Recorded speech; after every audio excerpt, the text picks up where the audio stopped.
Namaste, everyone. Welcome to the Cārvāka podcast. This is your host, Kushalmehra. So, a lot of water has flown on the bridge. Just for the clarification, before I was part of a shitstorm a couple of days ago, I had conceptualized this podcast in a general level.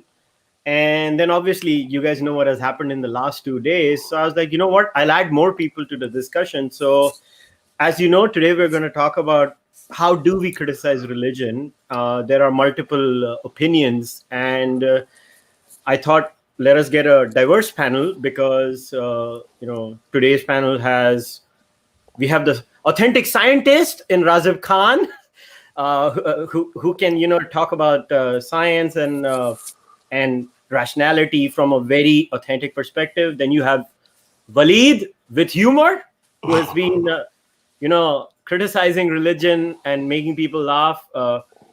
There's the neo-atheistic perspective with Haris, although I don't think so. Haris will be like, I'm not a neo-atheist or a proper one. I don't know. And then you have the believer's perspective with Sham. So first of all, I want to thank all four of you of coming because making this podcast happen, especially Sham and Razib, they have gotten up really early in the morning. So I really appreciate this. And the other two, I just bullied them to come on the podcast, especially Waleed, considering what's happening at Waleed's end. So, okay, let's start this discussion. So I want to start with you, Razib. So how about this? How do you think, Razib, is the most effective way? I don't want to talk about the legality. I think everybody on this discussion is going to be agreeing that anything goes as long as it's not a call to violence. So let's not discuss the legality. Today's discussion is what is the most effective way beyond the legality to criticize religion. So Razib, what are your thoughts? Well, I mean, I think one thing we have to keep in mind is people are diverse. So there might not be one effective way. So maybe there is the most effective way for the most people. But you can imagine a situation, there could be multiple strategies. So, for example, there are people who stop believing in religion because they read some philosophy book. Okay. So that's a very effective way for some people. So you can reason with them. But most people are stupid. So they're not going to be persuaded by philosophy books, in my opinion. So they might have some emotional epiphany. You can use some sort of other argument based on, cultural values, these sorts of things. Other times you can shock someone. So to give a concrete example, I've never really been much of a religious believer. I mean, maybe I shouldn't admit this because I might get in trouble like Armin, but this is really mild. But I think I've told this story. I was like 8, and I realized, I didn't know what the word atheist was, but I realized I was probably an atheist. So I snuck my parents' Quran, and I put it on the ground, and I jumped on it just to see if anything would happen, and nothing happened. So then I was like, okay, I think I've tested this hypothesis. I was told that really bad things would immediately happen, and it didn't, right? And so, okay, that's how I tested it. But I don't think most people are like that.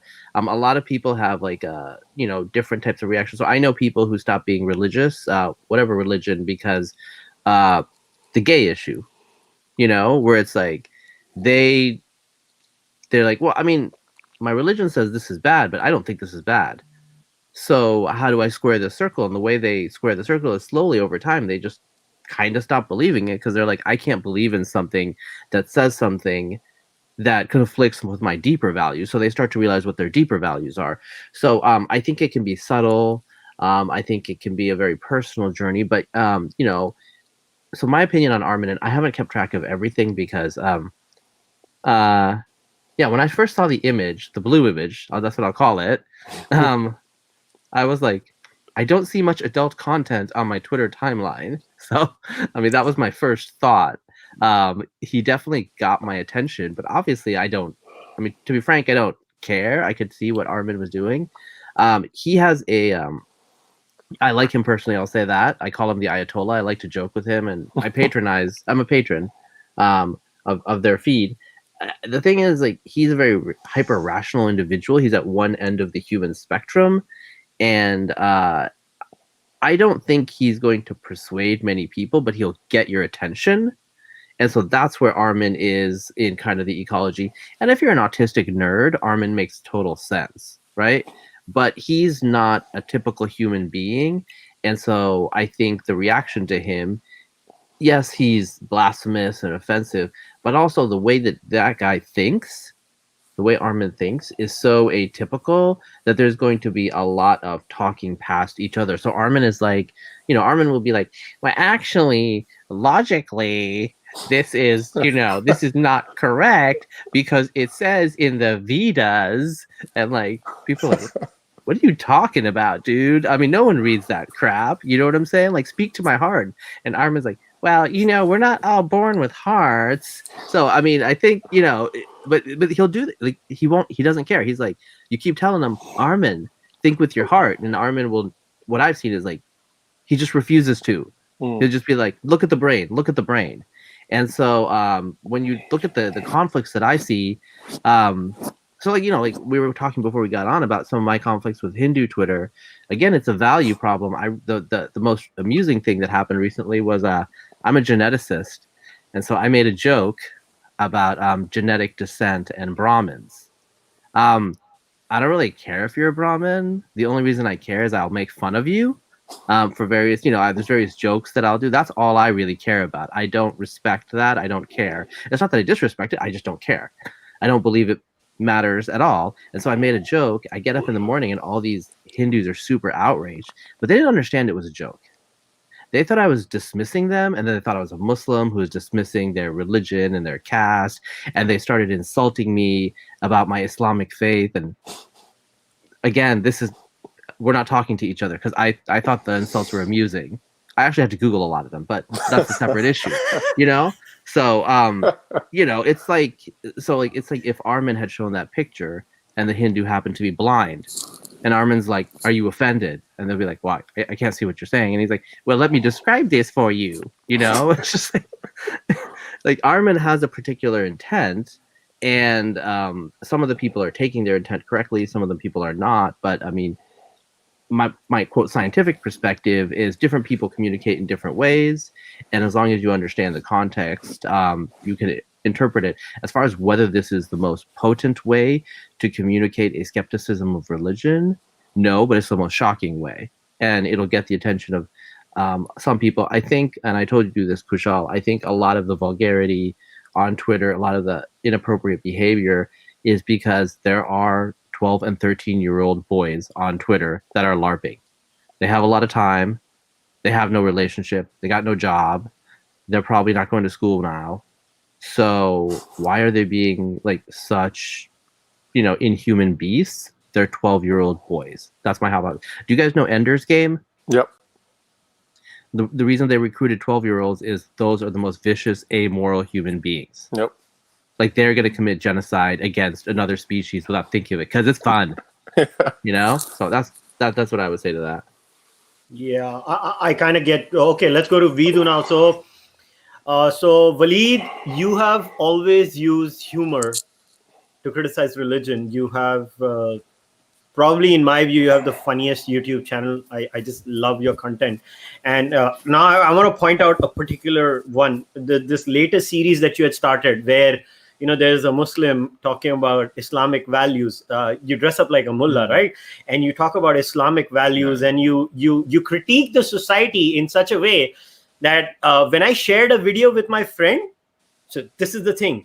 He's like, oh my God, what is this mullah saying? He did not know that you were being sarcastic in that case. That's how accurate your depiction of the religious mindset was. But having said this, I mean, it's not that we know each other. That's a separate issue. But your content does not go in a particular direction. You're very clear. You stay at a particular level. So why have you consciously chosen? Because you're actually a guy who uses humor to criticize religion, but you never seem to cross that personal line. So why do you do that? Well, I think first and foremost, it's important to recognize that everyone has their own style of comedy or their own style of communication. So just because, if you were to rate me as a cinema movie, I could be like a PG, right? But someone else like Armin would be like an 18, right? But I still watch the 18, even though my movie is a PG. If that makes sense, so I might support him, but it's not my personal style. If that makes sense. So there'll be some comedians that are very vanilla that I like, and there'll be some comedians that are pretty hard hitting, and they cover some pretty deep topics in a very vulgar language. Now, I might personally not use that, but I respect their right to use it. But for me, personally speaking, I always wanted to do something where, first and foremost, going back to what you said, that the guy thought I was a mullah. Can I just say, I'm a better mullah than all these mullahs? Okay. If I could have a very solid career, okay, as a sheikh on YouTube, and I'll be better than all these guys. Okay. And that's just the fact. I know that for a fact. Secondly, I wanted to blur the line between their reality of religion, what it is, how seriously they take it, and comedy.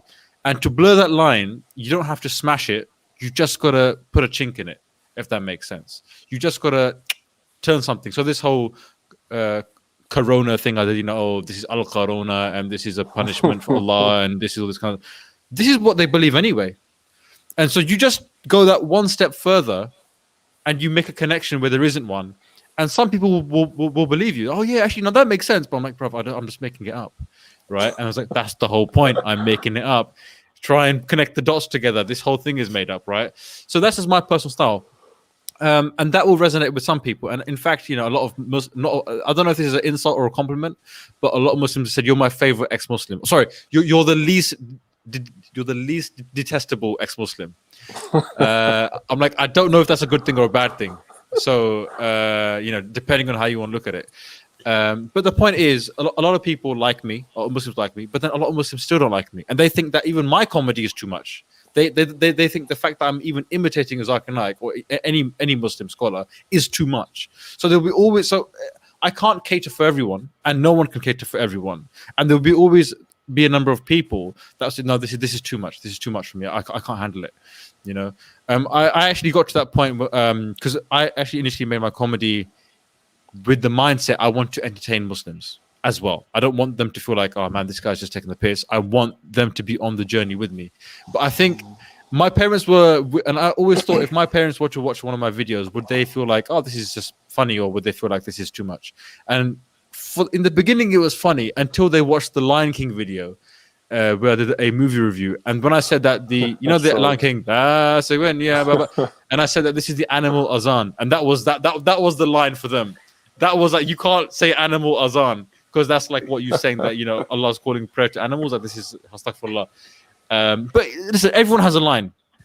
On the flip side, and this is gonna sound a bit crude or a bit whatever you want to call it, maybe extreme, maybe not, but am I going to take lessons in how to take care of Jews from Nazis?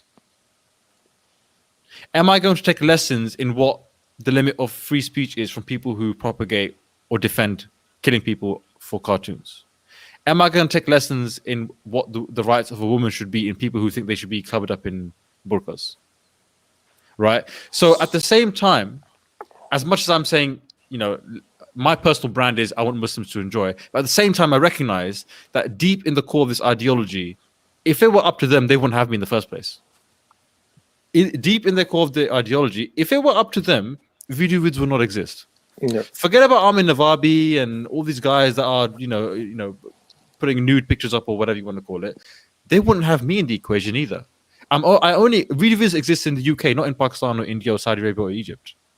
Think about that for a second. There are many more talented people than myself who know the lingo, who know all of this. They don't exist there. They exist here.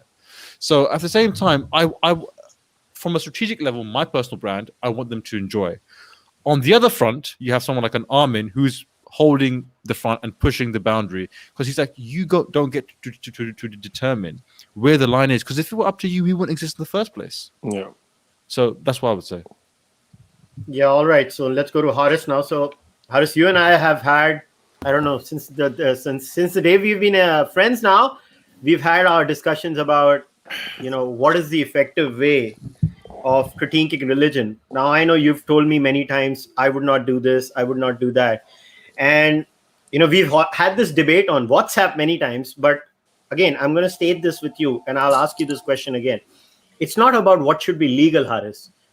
It's about if your job or if your aim as an atheist is to convert people into, say, out of religion. I'm just saying, if that's your goal, how is what Armin did is just an example, but I'm going to cover the entire pantheon here. Now, I'm a disbeliever. I've always been one now for 20 years, actually. Now, you know my stand. I will never spit on a religious book. I will never lick a religious book. I will never stamp on it. I will never piss on it. I will never do whatever. Bro, you can stop right there. You can just stop right there. Can we just... I don't know where you're going with this. It's important to do that. This is quite revealing. I will never sleep with a religious book. He's going to finish up with something sexual. Yeah, that's the whole point, right? Yeah, you see how everybody in this discussion got uncomfortable. Now we don't even believe in it, and we got uncomfortable. Now let us flip the case. So here's my question to you, Haris. People got uncomfortable when they're not even believers. What happens to the believer? There are a couple of things I want to talk to you about, and as Razib said it, and I think I've never spoken with Razib before, and he diagnosed Armin exactly how I saw all of you nodding your heads, and I was exactly like that too. And I think I was telling both of you, Sham and Kushal, that this guy is I use the term chronic rationalizer, because with the 3 days that I spent with him, the guy looks everything in black and white. If it makes sense, literally the earth has to come to an end for him to stop saying that or stop putting it out there. And if he's wrong, he'll be the first. If it doesn't make sense, he would be the first person to change his view. Now, with this thing, he obviously thought that this makes sense. That we've come a long, long way from looking at the Quran with doubts and not being able to even question its sanctity. And then on the other, we've come so far that the people like Armin, and as you know my position, I've always said it, that I would never do it myself, but for strategic reasons, not for out of respect or for emotions of the believers, etc. None of that. I don't care. And this is why I'm actually getting a lot of flack as well. After Armin Nawabi, I think I'm the second most hated person, even though I never did any of that. But the reason is because you deserve it. I was reading some comments. They were saying that there were some the guys with Indian names. I'm assuming they're here to see what you have to say as well. And they're like, but the moment you're going to talk about this issue, you're going to be right up there in the hate list, because what people are not understanding, they're not understanding our worldview, that we don't hold anything holy. Quran is, without a shadow of doubt, is the hardest book to touch. Whether you would personally do it or not, but we all know it. If we did that in front of a mosque, no matter how many love songs you've been singing, no matter what you've been doing, you will have some serious physical consequences if you did anything to the Quran in front of a mosque. So that's the benchmark. So people like Armin and other people, they look at it, okay, we're doing this, we've done the Bible. Bible doesn't even attract anything. Okay, what's next? Okay, we do this. Now we're told. Now there's severe hypocrisy amongst some segments of the Hindu society, and I'm already the bad guy, so I may as well say it. Obviously, now let me give a disclaimer. Majority of Hindus are not like that. Some of my patrons are actually two. I got I think 3 new patrons, 2 today. They're all Hindus. They're all Indians, and they're like, yeah, we totally agree with you. So obviously, India is a huge, huge country, 1.4 billion. We can't even imagine how many different schools of thoughts there will be of people. So, but then we see this loudest ones who say, this is what we're going to do, and what they're doing with Armin. And Armin, again, is a chronic rationalizer. It doesn't matter what you do to his mother's photos. The guy is missing some sort of a chip. He would question himself, how does that make sense? That's what he'd be thinking. Coming back to the point that whether we should do this, what it achieves, again, the point, as Vidu said as well, we're not going to let these people decide the boundary.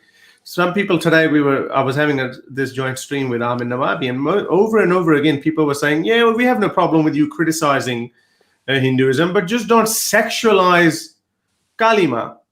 Oh, right. So that's the line that you want us to draw. Okay, Don't say that to a neo-atheist.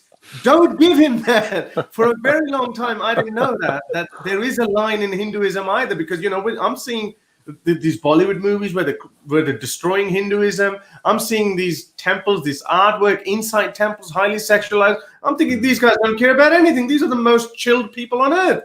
Oh no, hang on. If the Kali Ma winks, that is somehow very offensive. Now, again, you see the exaggeration where every comment that you look at, we are against the sexualization. Where is porno? You're pornifying our deity. Where is pornifying of that? It just Kali Ma is just winking, and we went through the actual traditional image of Kali Ma, where she's got a head, the severed head of some demon, and then she's standing on another dead body, and her tongue is sticking out. I'm saying, if we even go by the modern standards, or if you want to take this route, that we don't objectify women, but the violence part is a bit more. But fair enough, I take it as your art. But don't tell us that you're objectifying it, even though it's not. I mean, there's no penises drawn next to her. There's no porn in that. It's just a wink. For a wink, you're telling people. So anyway, besides the point. The point is that was a very heteronormative comment. Why does it have to be a penis? Look, you could put a vagina next to it or whatever, but I don't know. I'm just speaking in the language of the people who view that, and that's what they're doing with Armin's mother as well. Why they're not putting her in some lesbian relationship? Why they're putting Khamenei and all these other men around? So these are the people we're dealing with. So so don't give a line to people like, and I retweeted Kushal. I think that was $1 million tweet. Kushal, you said, well done. You've told them not to do this. Now that's exactly what they're going to do. And I'm telling you, Armin is going to make a lot of money out of it. His t-shirt business is already really cool through Atheist Republic. Now there will be Kali Ma's t-shirts, mugs, and they're not even, and no, you wouldn't even be able to say anything, because this is actually a very mild artwork. Just a wink of a goddess, that's so offensive to you? I mean, at least Muslims get angry if you burn the Quran. I mean, that's still symbolically it's more powerful. That I'll not agree with you. See, again, that comes from what I say, your upbringing as a Muslim. So what might be problematic for a Muslim may not be problematic for a Hindu. And here's where I'll get Sham into the discussion, because Sham, what I see the biggest problem and this is where I don't call myself a neo-atheist. And although I might be as materialistic as all the other three, or probably maybe when it comes to materialistic tendencies, I think Razib and I would match at that level. But the point is that where Armin, and I'm using Armin as an example, does not understand is he does not understand the Hindu sensibility. Now, there is the sacred, there is the profane, there is the sensual, there is the sexual, there is Kama Sutra. But in the entire discourse, Sham, the intent matters. Yeah. The anger stems from the intent. The anger does not stem from the art. And if Armin would have explained it in a better way, I don't think so the reaction would have been that. But I wanted to know what's your point of view, as I'm not saying you're a very religious person, but I still want to know your point of view. Well, this is like what we were talking about offline. Like, basically what happened to me is, so two people were fighting, and then Kushal went and talked to those two people, said, hey, stop fighting. And then those two people started beating up Kushal. And then they looked at me, and then they were like, hey, do you know this man? I was like, yeah, I do know this man. And then they came for me, which is basically how the sequence of events unfolded. But it never really bothered me too much to begin with. Like I was, I wouldn't have really cared about it until like I saw Kushal getting like physical threats and like all kinds of weird things said about like his mother and all that stuff. That's when I was like, all right, guys, what the hell are you doing? That's when I stepped in. If that hadn't happened, I wouldn't even have talked about it. I was like, yeah, tum logon ko jo karna hai karo, mere ko kya farak padta hai. And then I would have stayed out of it. But Yeah, to your question, sorry, it's early in the morning. I completely forgot your question. Could you say that one more time? So my question is, doesn't the intent matter? Yeah. And also I'll add to this that if your intent is to rile people up, right, then in my opinion you lose the victim card when the other person goes as low as possible too. I'm not Yeah. defending either side. I Yeah, think yeah, I what know. Armin did was repulsive because his intent was different. Yeah. I, I mean, I that's will never exactly do what what it is. Armin did, and what the pieces of shit that did with what they did with Armin's mother is even more repulsive than Yeah. anything I have seen in my life. Like if I saw someone doing this to anybody's mother in front of my eyes, Yeah. well, there will be abuses from my end, because, and this is my point, that what do we gain out of rubbish like this? I mean, I am a critic of religion, but you know how you criticize religion? You just read the damn text. It's full of Yeah. rubbish. Yeah, no, I understand. And obviously when it comes to intent, like if you look at somebody like a Louis CK, when somebody like a Louis CK makes a joke about like gay people, it's people laugh. Generally people laugh because it's funny, A, and B, because that he supports gay people 100% without a doubt. So that where he's coming from when he's making a joke about gay people, it's not coming from a bad place. Compare that to somebody like a Steven Crowder. When a Steven Crowder makes fun of like gay people, where he's coming from. That he pretty explicitly, does not approve of gay people. So when he's making fun of gay people, people tend to get much more upset because what he feels about gay people. So I think you are right that where a person's coming from and what a person's intent is um, does matter in that sense. And the second part of so I agree with I agree with you there, and I agree with I think Vidu there in the point that he made as well. And the second part of your question was what? You said something else as well. So my whole gist was that what do you make of this attracting the lowest common denominator? That's Let right. me tell you, what is done by Armin, and I would say this to Armin's face, is also the lowest common denominator of neo-atheism. And I'm putting it straight up. I know Armin is not a bad guy. Even I've actually called him on my podcast. I've had offline conversations with him. I know he's a good guy. He's not a bad human being. But the point is, I'm sorry to say this, the discourse is the lowest common denominator. And then the morons who made those pathetic images of his mom. I mean, I don't know what to say about this. I mean, what kind of discourse is this? What are we trying to set? Well, it's just how the internet works, man. At the end of the day, like people, there's all kinds of content. Like if you go to see conservative content on YouTube, there's all kinds of it. There's there's the kind of more intellectual, like anybody who here considers somebody like a Jordan Peterson like a conservative intellectual, so there's that kind of it. Then there's slightly lower than that, then there's slightly like maybe you consider Ben Shapiro a couple of layers below that. Then you consider somebody like a Steven Crowder who just goes to college campuses and fights with like 17-year-olds, 18-year-olds. Like that's also conservative content, but then all those are not at the same level. So what Steven Crowder does, for example, like appeals to the lowest common denominator. He's appealing specifically to like 16 to 24-year-old men. That's who he's, boys and men. That's who he's specifically appealing to. And so I understand, like people have different styles. Like even in comedy, people have different styles.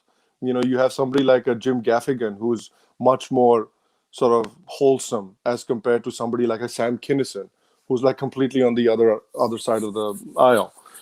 So I appreciate that people have different styles of doing it. Again, like Vidu said, I completely agree with him when he put his point forward that I would not handle this situation or criticism of a particular religious ideology, political ideology, whatever you want to call it. I wouldn't handle it that way. I wouldn't do it that way. But then if that's what somebody like an Armin wants to do, that's fine. It doesn't really bother me that much. I can understand why it bothered the people that it bothered, but it also doesn't at the same time excuse the behavior that you showed towards him. That's at the end, that's just basically how I feel about it. Yeah, so okay, let me get Raza back in, and before Raza comes in, I just wanted to put this across. Once again, I want to harp on as a person who believes in challenging religion, for me, what my biggest concern is, I don't want the world to be irreligious. I want the world to be better. Now, the discussion is not about whether the world will be better with religion or without religion. I don't know. I mean, some societies, religion has collapsed. Well, religion is making a comeback in the form of what I call wokeism. I think that's also very similar to a religious ideology. So can we really get rid of religion? I don't know. People find that empty vacuum in their life and they fill it up with new booga booga. So yeah, the old booga booga goes, the new booga booga comes. So I don't know if religion's going to go, but that's not the issue. Razib, it all again comes down to this thing that I thought the best way to criticize religion was, you know what? Pick up the Manusmriti, just start reading it. Pick up the Quran and just start reading it and telling me. Like, I'll give you an example. So I met a Muslim friend of mine. We were having this conversation. It was a coffee conversation, and I said, and you know, the famous wife beating verse. You all know that, right? Surah Nisa, right? And he was like, do you know the Quran says that? He's like, it's impossible. It doesn't say that. I was like, okay, do you have a Quran at home? He's like, yeah. I was like, we're gonna meet for coffee again. You're gonna bring your Quran, and he had a translation, by the way. And he comes in, and I pointed him out to whatever it was, 4.36 or 4.34. I don't remember the exact verse. And I told him, okay, now read it for me. And he read it. And he had no place to hide. He's like, really? My text says that I can beat a woman, albeit conditionally, with conditions implied. But my whole point was, here I also was challenging a person, and I've done this with Hindus, I've done this with Christians, I've done this with everyone. Now, if I was to do a quantitative analysis, and Razif, that's why I'm asking this question to you.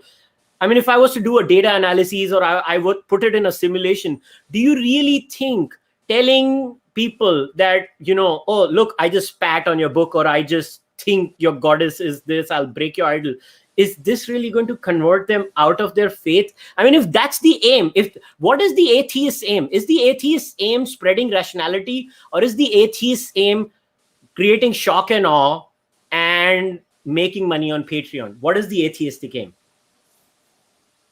Yeah, I mean, I think there's a pluralistic set of aims. I mean, was it H.L. Mencken said that you know, Puritans are people who are worried and concerned that someone somewhere out there is having fun, you know? And so, I mean, there is a group of, let's be frank, I think they tend to be young. There's a group of atheists who are outraged that someone out there believes in something, quote, irrational, you know? I don't know if I ever had that stage, but, you know, at this point in my life, I just want to be left alone with my own life. And if someone wants to believe whatever they want to believe and it doesn't bother me, that's their liberty, right? Like, we all have stuff going on. And so I feel like, not to criticize Armin, but kind of to criticize him, I feel like he's very smart. He's very rational. He knows the books. He knows the philosophy.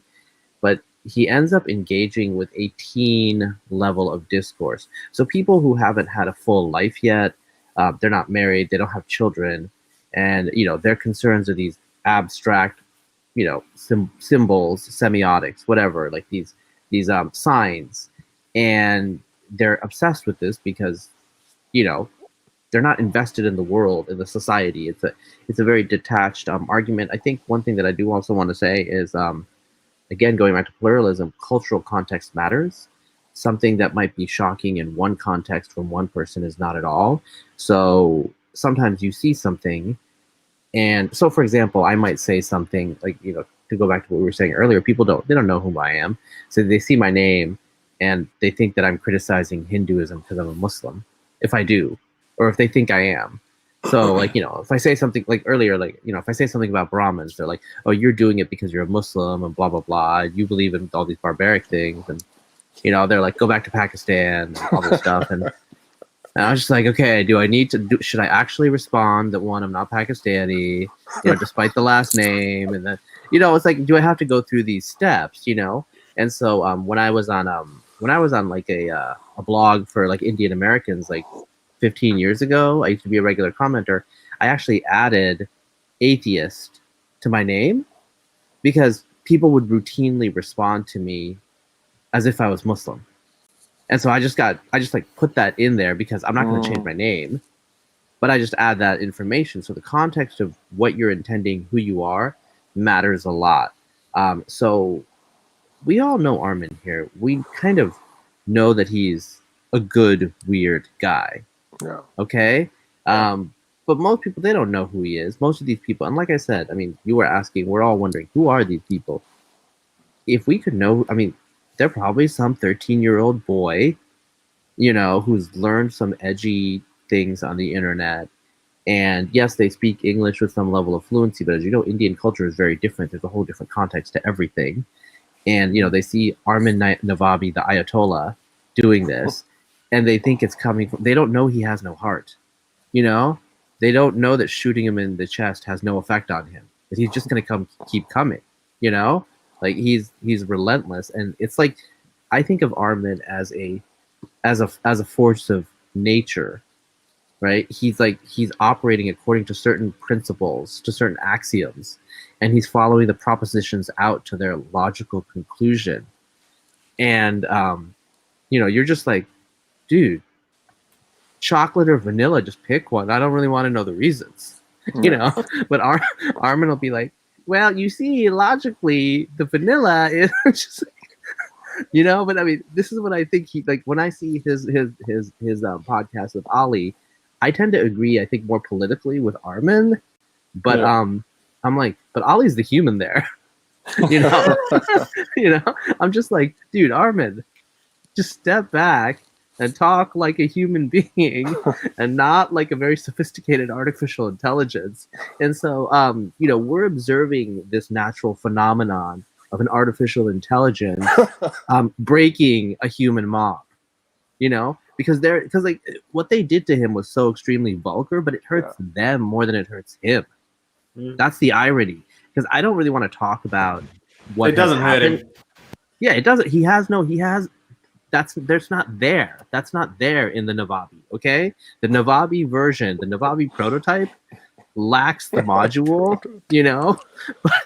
but like the rest of us, like, I don't want to talk and refer to like the vulgarity they did because it's repulsive to me, because I have that, in my programming, in our programming, and in the programming out there. And so I think this is the context that I try to understand it in. And I probably feel this way partly because I've been involved online in this atheist stuff for, I don't know, like since I was like 17 or 18. And I've seen all the different genres and flavors of people come and go, and people evolve over time. And sometimes it's an evolutionary process. The Navabi stage is a stage for a lot of people. Usually they're 18, they're still a virgin, they don't have a girlfriend, they got a lot of free time in university, And so like, it's like my youngest brother, when he was 16, he started reading philosophy, and I was just like, whoa, hold up. Don't read philosophy until you have a girlfriend, because until you have a girlfriend, you don't understand the world. I mean, it's like, it's not going to make any sense to you, But like Armin and these little kids that he's arguing with, I think most of them are, yes, some of them are serious people, but look, a lot of them are just young people with nothing going on, and they're having fun. I mean, they don't think it's fun, but they're reacting emotionally. And so I think we need to pull ourselves out of that in a way, what is our aim? What is our goal? It's like a flourishing life for everybody, right? We don't want people to be miserable. We don't want people to be, unhappy.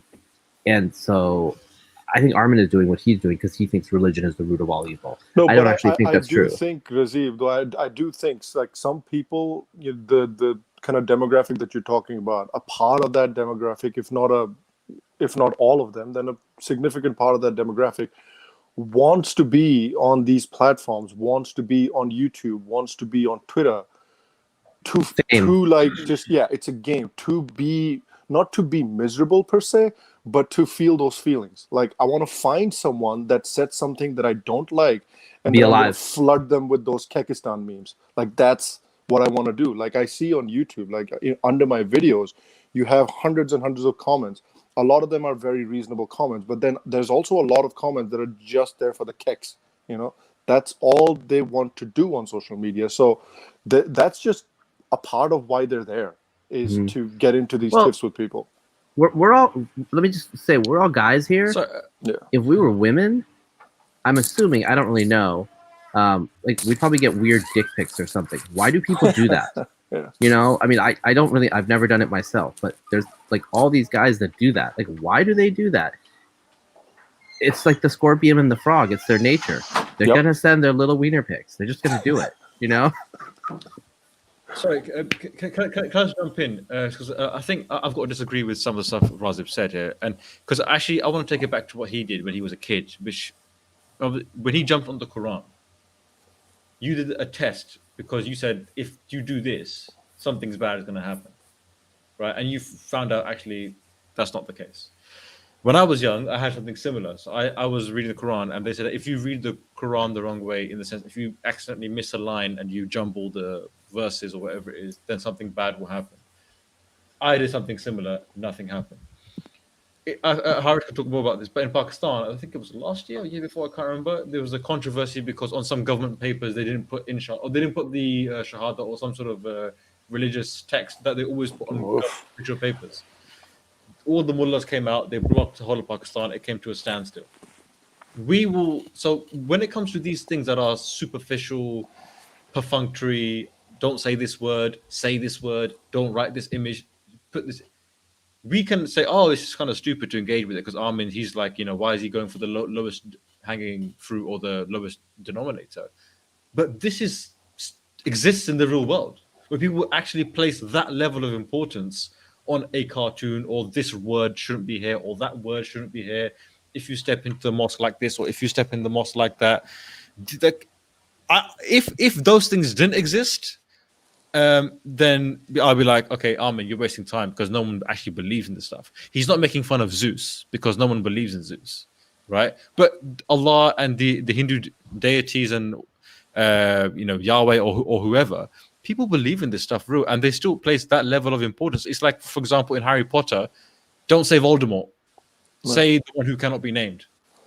But once you say Voldemort and you say it again and again, people become desensitized to it. With Charlie Hebdo, which just happened recently, the 5-year anniversary, I think it was. 5 years ago, people wouldn't even put the image on the news website or whatever, because that was too controversial. Yesterday, that image is everywhere on Twitter.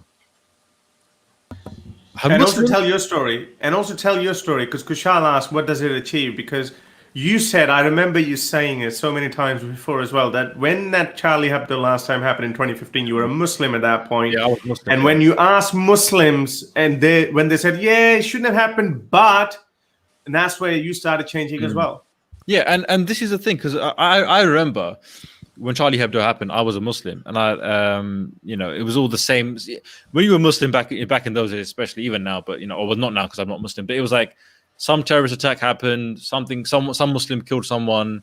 Let's look for the justification as to, oh yeah, but foreign policy. Oh yeah, but why did he? And it was like, but this cartoon was so offensive. I'm like, well, I actually saw the cartoon. I was like, I want to see this damn cartoon that people are justifying killing over, right? And I was like, is this what we're killing people over? Is this the level that we have sunk to, that we're going to justify killing people over this cartoon? And then I actually challenged myself. I said, what they did, this terrorist attack is obviously wrong.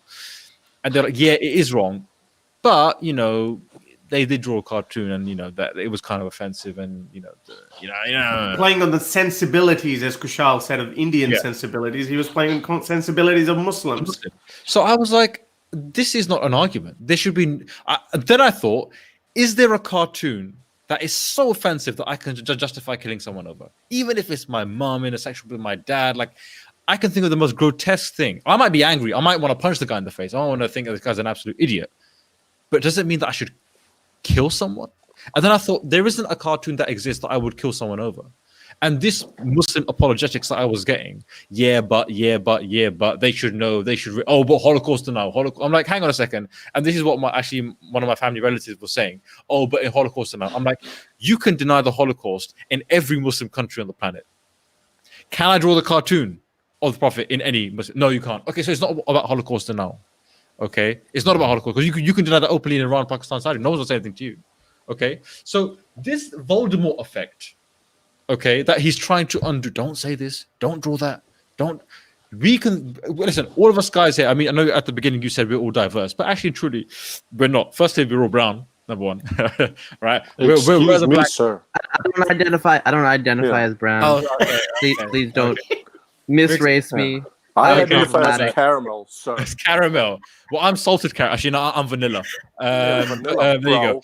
bro. Yeah, but what I mean is we're not diverse in the sense, even if like I know Sham is somewhat religious, but we're all kind of secular minded. We're all kind of whatever. So we're all saying we're speaking to ourselves here. But if we go to a village in Pakistan or a village in India, then we will see real diversity. And real diversity is we won't be accepted. We'll be like, why are you justifying Amin? Why are you even justifying the satanic verses? So what Amin is doing on the surface to us is like, bro, that's a bit silly, isn't it? Because we're talking about this, we're talking on this level. But actually, the people that are the most dangerous, I'm sorry to say, whether it's Hindu, Muslim, Christian, are on the lowest level. And until the lowest level rises, we won't be able to do the things that we take for granted, right? And until someone can draw a cartoon of the Prophet and be like, okay, that's gross, bro, but who cares? Until the average Muslim thinks that, or Hindu with this kalima, then we won't have real progress.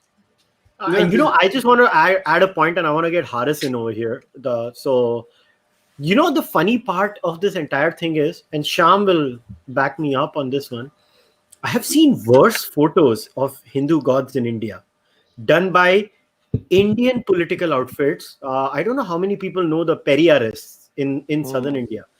These people have done the worst of the worst stuff for Hindu gods. They have done atrocious things. Like they have crossed boundaries that even I don't think so Armene can cross. But that's the boundaries they have crossed in living in India, by the way.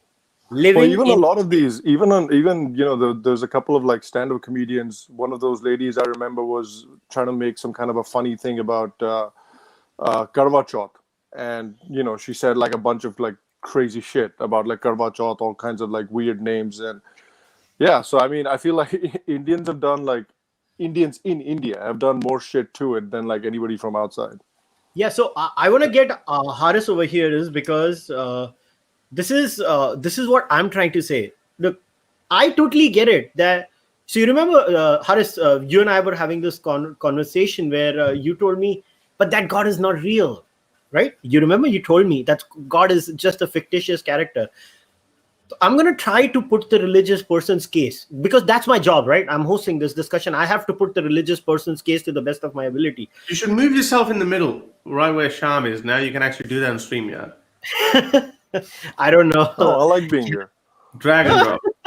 I like feeling important. You're not the center of the attention. I like feeling important. So my point is that, Haris, don't you think it's unfair when we refuse to even acknowledge where the religious person is coming from? Where if the religious person tells you in the case that Muhammad is so-and-so for me, or Kalima is literally my divine mother for me, so when you sexualize her, you're literally sexualizing my mom for me. Why is that point not carrying any weightage? I think it does. I'm actually able to understand where they're coming from. Okay, so there are quite a few things. I mean, I'm loving the format. I mean, it's so long, and a few things Razib said, Sham said, Vidu said, and now I hope I'm probably going to forget everything, and now I remember what you just asked. Look, there's no doubt about that. This is a battle of ideas, and we've always been battling our ideas from the date on. We've always been doing it. There's no two ways about it. You will always be in a room, even if there are two people there, they will be presenting their ideas forward, and they'll be saying, this is a better way. The other person will be saying, this is the better way. So what happens? Razib shared his experience. He was told from a religious person's point of view that if you do this, then something bad will happen. And he experimented. He rebelled. He crossed that line. And then he found out nothing's wrong. He should have just taken his mother's view and probably would not be a good geneticist today, but probably would have had a big beard and teaching some kids in madrasa. I can't grow a beard. Okay, well, maybe the little one like that the Indonesians have. That's probably racist. That's hilarious. or Vidu. Vidu also jumbled up the words. we all cross those mini lines sometimes in our minds, like somebody like somebody invaded my Patreon, and then he was actually a jihadi, and then he got in my WhatsApp group and everything, and then I kicked him out. But when I interviewed him, my Punjabi came out, and then I just cursed at him and whatnot. Yeah. So he was saying, I'm gonna just put it out there, and I was like, yeah, go put it out there. It doesn't matter, because I'm not claiming to be anything, any high moral ground. I don't have to worry about that. I actually forgot the point why I brought that up. But people will always tell you that this is the line, please do not cross it. And people like Armin will always be there. I say Armin is a lot braver than I don't cross the red line again. I said it because I have people like Armin to cross it. And then someone comes to get him, it would be him before it will be me. Even though what I'm doing is crossing so many lines. Tell me a Muslim country that I could go to. I mean, Dubai is the only Muslim country, and probably Turkey I always wanted to go, but I probably wouldn't even go there now. Just not giving myself any importance. But these red lines will always be crossed, and there will always be people. And the first part, very early on, you asked me the question: how would you change a religious person's opinion? Look at Vidu's example. It got him to thinking that, whoa, is it really worth killing? We all have different red lines that we cross. What I'm doing now in Urdu, the way I talk about Prophet Muhammad without any, what would the right word? Like, without politeness. Yeah. Without any typical politeness that is demanded. Sallallahu alaihi wasallam, Rasul ne kaha, yes ne kaha, all this drama. Or kissing your fingers and just be have your shoulders down. I'm not doing that. I'm not cursing anybody. I'm not doing that. But I'm putting it out there, and I have hardcore Maulvis coming to my channel and talking to me. And now some kids go back, do their homework, find out who Asma bint Marwan was, come back to me next week. These guys are talking, but their red lines have been crossed at certain points. We've had examples. I shared from time to time. I shared some of these screenshots where some Muslims abused me in 2018, and in 2020 they sent me a message. I've lost my faith. We crossed their line. We shook their worldview. Now these people who saw this, again, a very mild image. Like it could be a lot worse. Let's be honest. It could be a lot worse.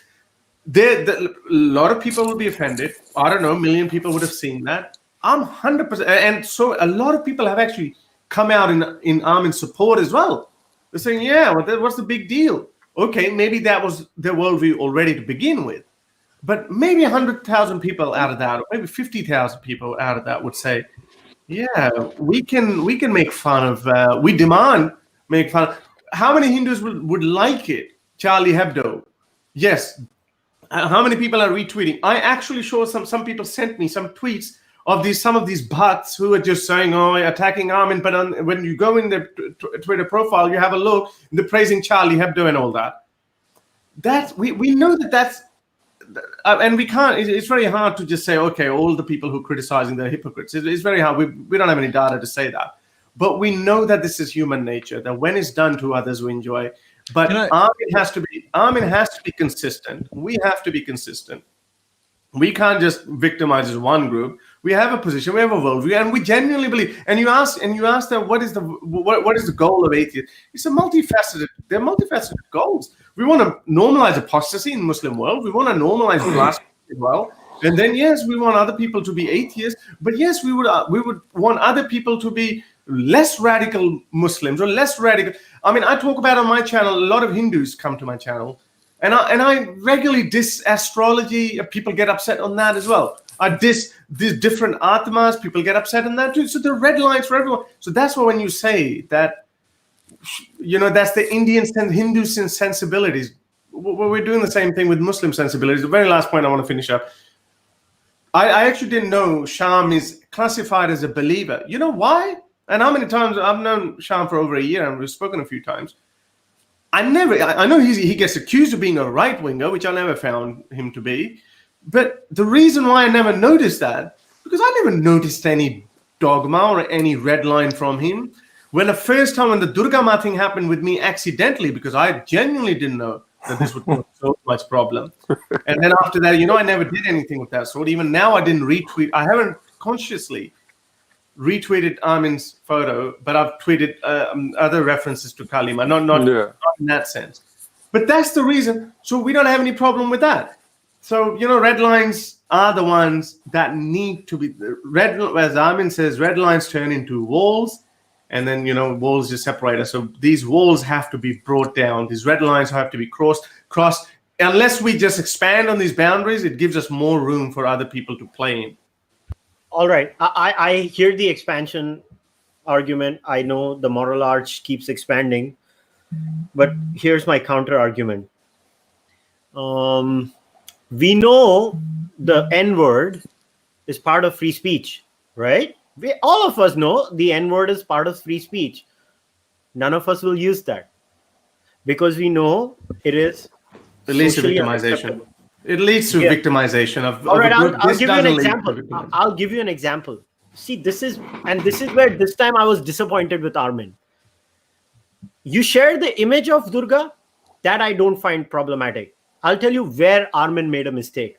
And I think, a lot of times people say Armin is not emotional. I think the disgusting third-class, third-rate, hopeless photos of his mom also got to him. And I'll tell you why. Because, he made a tweet about people jerking off on Hindu god images. Then he made a tweet about, it's not my fault, your goddesses are sexy, maybe put a hijab on them. You know who gives this logic? Cover your women, we will do this. You know who gives this logic? Religious people give this logic. I expect better from Armin. These were obviously jokes on that issue. These were obviously jokes. You might not find these jokes funny, but you and I, as Sham was just talking, when Stephen Cowder makes jokes and who the other guys, we know what that person stands for. So we know what Armin's stance is on hijab. So if he's making that, he's actually he's making fun of the hijab at the same time, and that's obviously in that context making the joke. I know what he's doing, but my point is that it's not about what is legal and what is illegal. It's about you should have common sense too. And I'm sorry, you can't give somebody a free pass. I don't want Armin in jail. I don't want Armin beheaded. I don't want anything to happen which will cause him physical or monetary harm. I don't want any of that sort to happen to Armin. And I will again put my neck on the line and say, I know he's a nice guy. I've had conversations with him offline. I know he's a nice guy. But why can't Armin be wrong? Is he like what? Is he some embodiment of the perfect human being? He's done this. I'll tell you why. See, I'll tell you why. See, this has been my problem in this entire saga. That I haven't desecrated the Quran. He came to my show and he actually ripped out the Quran as well, and I took myself immediately off. I said, "Don't do it," and then he did it again. And I said it on the record. This is not what I do, but I can't. The problem here is, again, we try to be as rational as possible, and we try to be as consistent with our worldview as possible. I've thought a great deal about it ever since Charlie Hebdo happened. It's been a very long time. I've never posted a cartoon of Muhammad. I've never posted derogatory images of Hindu deities as well. And as you say, I actually, to be honest, I don't even know whether something is derogatory or not. I'm getting some idea that you can show a photo of a flying Hanuman, or you can show a photo of Ganesh. That doesn't offend them, even if you make fun of that. But what offends them always is something about Durga Ma and this Kalima. And I think these are the only two for some reason. I don't know. It's probably because he's a female and any sexual connotation. It's because, like I think Kushal mentioned earlier as well, I think, for people that object to it, I think the problem with them is that what they see these women as, sometimes like these goddesses as, they do genuinely see them as like a motherly figure. Like they do genuinely believe that. Yeah, that's fine. We know that, and that's an atheist. That's an atheist worldview. That this is wrong. I mean, this is what people say about Muhammad. This is the greatest person who's ever lived. Please don't bring up his child bride. Please. But has that stopped us? In fact, the most common argument for Muslims is that we see the Prophet as even closer. Like we love the Prophet more than our parents. Yeah. So please don't criticize him. Please don't mock him. But I'm like, what you see him as, this is what I said in my tweet. He's your prophet. So if you want to love him and you want to give him adulations and, you know, flowery language, fine, you do that. But he's not my prophet. I owe him absolutely nothing, right? And he's not a prophet to you, so you don't owe him anything either, you know? So that's what I'm saying. I very quickly, I made an analogy early on, and this is, again, I am a desi as well, you know, like I may not know the ins and outs of Hinduism, but I know the Indian, Pakistani, especially the North Indian and Punjabi culture very well. This is something going way back, and probably you guys, Vidu is a cricket fan, so you'd probably know that as well. We've seen, there's always been this, and you guys call it the hangover or something, and India is a great country now, and it's obviously going up, and we're proud of that. But we see that people, if you don't appreciate what Indians appreciate, if you don't say that that is great, then you somehow are not liked as well. You're expected to say, I'll give you an example. Sachin Tendulkar. I remember that in the 90s. Sachin Tendulkar is the god. Okay, he's your god. Good on you. He's one of, I'd say, probably greatest batsman since Don Bradman. But there was always a comparison between Sachin Tendulkar and Brian Lara, and some of the bowlers used to get asked, who is your favorite batsman? And I remember whenever someone would say Wasim Akram was also very admired, but whenever they would say, Shoaib Akhtar made a book, and he said Brian Lara, and he got blasted. And when I was making that point, someone made a point that Ro Belinda is one of the biggest YouTube channels with great, he's an Aussie guy, puts some video, cricket videos. He got sick of it. He actually made a video apparently saying the greatest batsman of all time, and he deliberately left out Sachin Tendulkar. Got more dislikes than everything, and he hate comments and everything. And just now, recently, I think Alan Donald was asked in a video, in an interview, who's your favorite batsman of all time? He said Brian Lara, and again, he had some 80% dislikes and whatever. I don't know, don't quote me on the percent, but again, he was getting so much hate. So yes, okay, he's a good batsman. He's your god, not ours. So these are the, you know, when you bring in the sensibilities argument, I'm sorry, the rest of the world don't have the same sensibilities. I would say it's the same thing. So, I mean, if Armin really wants to offend Indians, he should put Sachin Tendulkar in a sexual position. I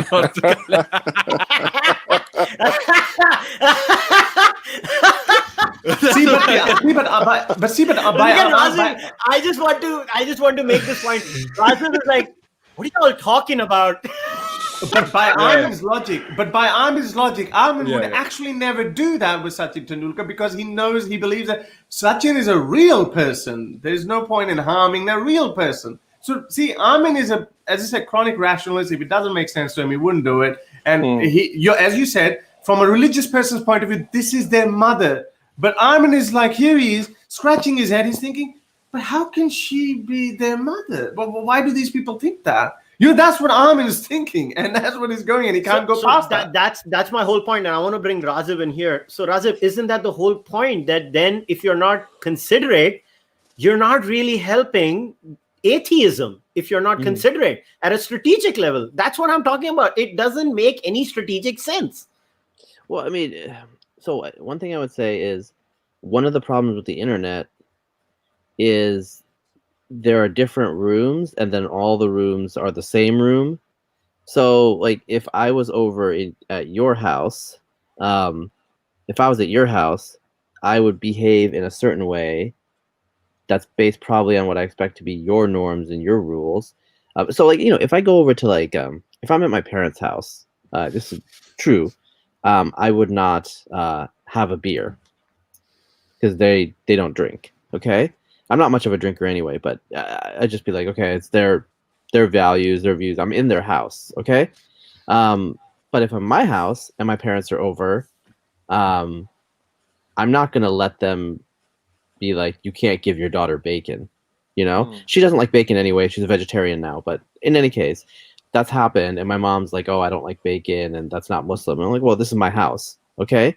The problem with the internet is Armin takes it sometimes as if it's his house, and then other people think it's their house, and they're like, why are you pushing this in my face? Good analogy.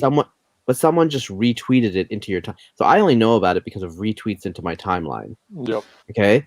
So I mean, what is that? Like, did I consent to that? Should I unfollow someone? And sometimes people will retweet it because they're outraged. But so you don't want to unfollow someone if you agree with them. Do you understand? I think these sorts of layers of confusion are happening where I hear people when they say that they're offended, but the internet is a place that mixes things together, and so that's part of the game, I would say. I want to say another thing about Armin though. Armin, the thing with Armin is, you know that he's true and he's honest and he's being genuine, so he's not just doing this to get a rise out of people. I mean, he is, but there's it's like when BLM happened in June. Armin said what he thought, which in the context of the United States or North America, that took courage, because people are going to call you a racist. Now, what Armin thought, a lot of people thought, but they didn't say it because it's not the time or the place. But if it's not the time or the place, but everyone's thinking it, who's going to say it? Armin Navabi is. Now, personally, I don't care about this. I don't care about this Quran thing. I don't care about this Kalima thing. Not interesting to me. I think Armin could do other things that are more effective. Yes. On the other hand, Armin Navabi is going to speak up when he disagrees with something that's in the political majority, when a lot of people are being quiet because they don't want to be criticized. And so if this sort of behavior, which maybe I find distasteful, if I get rid of that, am I going to get rid of that other thing, that other courage that, and like someone like me, I'm more conservative. I can disagree with Black Lives Matter. What matters is that Armin is he's more libertarian, I think, but I mean, he's a person where that that's what he really thinks. And I think that's why people listen.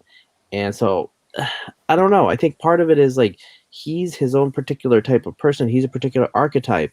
Like someone like Ali, his co-host, is kind of got a softer, more normie touch. Okay, that's what you expect from Ali, and from Armin, you expect this hard-edged, inhuman rationality. And I think maybe you need both on some levels. And another thing that I would say is, and I think Vidhu alluded to this.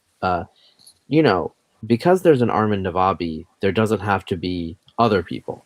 He's the person that exists, and he fights with these crazy people. And the crazy people are busy fighting with Armin, so they don't have to come after me. It's like Armin is the first line of defense, and we'll just let him do his thing.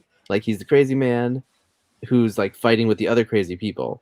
And so there is a role, I think, in the world for that as well. And that's one thing that I do appreciate about him. Like I said, I, like you, often tend to just shrug, roll my eyes, or be like, what's going on there, Armin? I mean, you're kind of weird. But I think he's part of the diversity of this world. That's one of the problems in the Islamic world, that they keep their Armin Navabis, locked up or quiet and silenced, and we in the West and hopefully in India don't, right? A culture that allows these extremely strange, eccentric people to speak is a culture that's valuable and values things that are important. But most people are not going to be Armin Navabis, and I think I don't know what Armin's idea. Maybe he's trying to turn everybody into an Armin clone. That's just not going to happen, because we're not wired like Armin. Okay, so he's not going to convert everyone to Arminism. That's just not. I think, like I said, I think of him as a force of nature. He's like, the wolf who prunes, the herbivores that are weak, that are diseased, and he keeps the ecosystem healthy. Like Armin has a role in the ecosystem, and I think we need to appreciate that and just not take it personally, because it's not personal for him. I'll tell you what I would add to this. I think Armin is the person who reminds me what I should not become in life, and I say this straight up, and I say this with no malintention to him. And I'll tell you why I framed this. Kushal, He's pretty shredded. Other than that part, I'm okay with. Okay. Have you seen his wife? So, Just yeah, I don't want to be his wife, right? So that's the thing. And this is my thing. And my challenge to Armin is my challenge to neo-atheism. I think there are better ways to criticize. And so somebody might be thinking, why are you creating a discussion on Armin? No. I'm not creating. I'm using Armin as an example. He's a convenient example right now for me. My challenge is to this thought process. My challenge is to this. And this pushing the envelope happens everywhere. It happens in politics too. So I'll tell you what. Pushing the envelope happens in politics where somebody might get up in the left or in the right and say, all Hindus are like this in India. I'm giving you an Indian context. Or all Muslims are like this. Oh, Muslims are just jihadis. Yeah, there are these people. I challenge them too. This extreme way. Like I'll challenge anybody who draws photos of Armin's mother. I think they are, depraved human beings who need to see a therapist. And I don't know what is wrong with these morons. But my point is that I would not put somebody who insulted Armin's mom on a pedestal at a strategic level. I would not put Armin on a similar righteous pedestal as if he's doing some great service to mankind. He's doing nothing. He's not increasing the spread of atheism or the spread of rationality, which matters a lot to me, by the way. How do you know this? Because we have people who... I've actually spoken with some people on my Urdu channel as well, where people have said that they've seen this, they've seen people talking about religion, about Allah or Quran or Muhammad in a very disrespectful manner, but nothing happened. And I regularly on my show. See, there's another thing. I'm not telling I'm not desecrating the Quran, but I often joke and I say, where is Allah now? Why is He not striking me with a bolt of lightning? And people have told me that they've actually thought about it. That how could this ordinary guy sit on the camera in front of people and openly challenge this almighty God? You know how many people, when they hear it for the first time, their whole world shakes. This, zameen phat gayi, asman nikal gaya, that the other way around.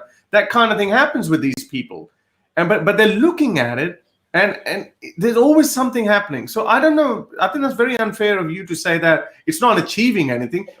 It might be distasteful by your standards. No. It is achieving something. It is achieving something. No. I'll tell you what it achieves. It only achieves people being disgusted. It only achieves one aim, which creates problems for all atheists. Yeah, I'm saying this openly. It creates a stereotype for all atheists. There are anti-theists and there are just atheists. There are folks like me. Okay, let us look at it right now. Okay, I'm going to exclude Sham, but even amongst all four of us. Kushal, let me ask you this. Are there any comparisons, do you think, here, or any parallels to be drawn with comedy in any sense? Like I was talking about that earlier. I don't know. Let me know if you think this applies or not. But in the stand-up comedy sphere, there's all kinds of comedians, right? Like I was talking about somebody like a Sam Kinison, who you could say has a very distinct style of comedy. It's very brash. Yeah, humping dead bodies, right? Yeah, humping it's very in your face. His comedy kind of beats you on the head with it.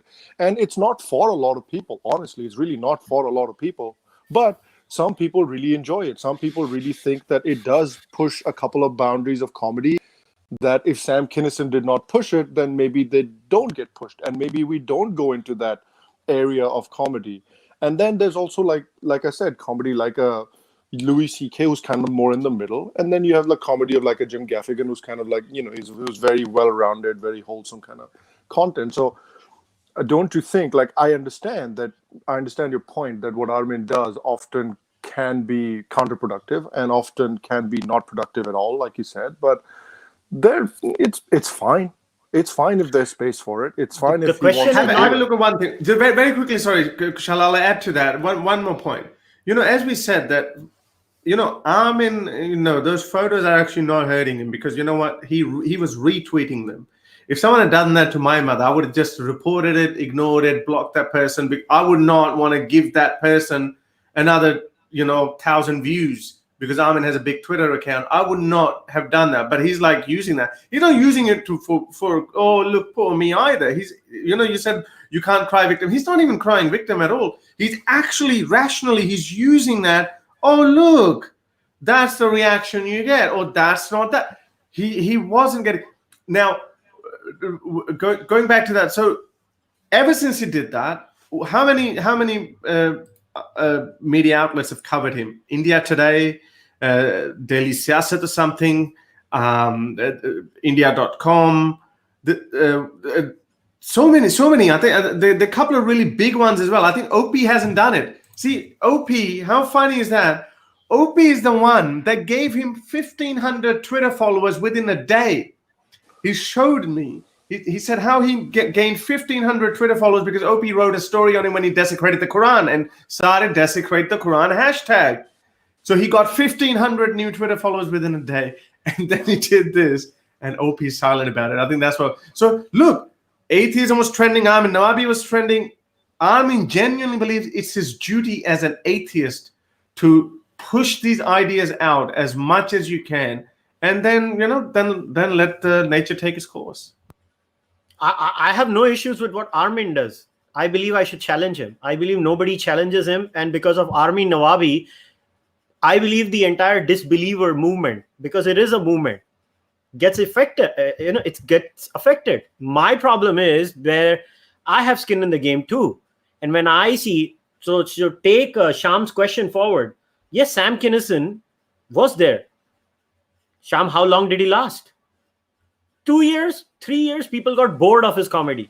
No, I know. Very honest here. But I know. But the point that I will make as a rejoinder to that, what I'll say is that if you look at the current crop of the top stand-up comedians in the world, every single one of them has been very heavily influenced by Sam Kinison. And you talk to somebody like a Joe Rogan, you talk to even somebody like a Dave Chappelle, they'll say, well, Sam Kinison was a huge influence. So, I mean, there's that. A whole crop of these ground-based stand-up comedians have now come around because of the kind of, they say, according to them, because of the road that Sam Kinison paved. So I get it, but I still feel that maybe there should be a study. How many people are convinced by, these kinds of things? And if I'm proven wrong, I'm willing to change my mind. And maybe everybody should become a provocateur then. But my experience in life says that, it's a counterproductive strategy.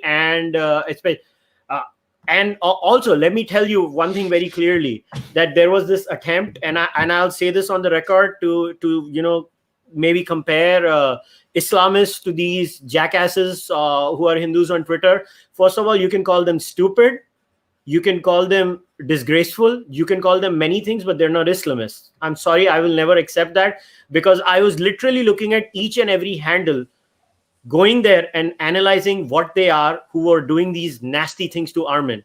Well, guess what? Even my mom was attacked yesterday. It happened to me too. And when it comes to thick skin, let's just say I'm not blowing my trumpet. Even I can take a lot. And I was also sharing these tweets for what? I was trying to say that, is that all you have? Every time somebody says something and you come back with your mama. I mean, that's all they have. Your mama. That's your answer to everything. So it's not that we're all thick-skinned here. I mean, I can take it too. But the point is not that. I have always believed in effectivity, and I don't know what Razib's opinion is, because Razib is the smartest of us all, in my opinion. The scientist, the resident scientist over thanks, here. Bro. I'm just kidding. But no, thanks. I don't know. Invite me on your show and then take a show. That's nice. I always appreciate. That's very offensive, Kushal. Kushal, that's very offensive. Yeah. That is not the way to convert people to your cause. By telling them you're stupid. Booyah. No. But if there was a study done, I don't think so. I mean, it will be that the provocateur way is actually working out the best.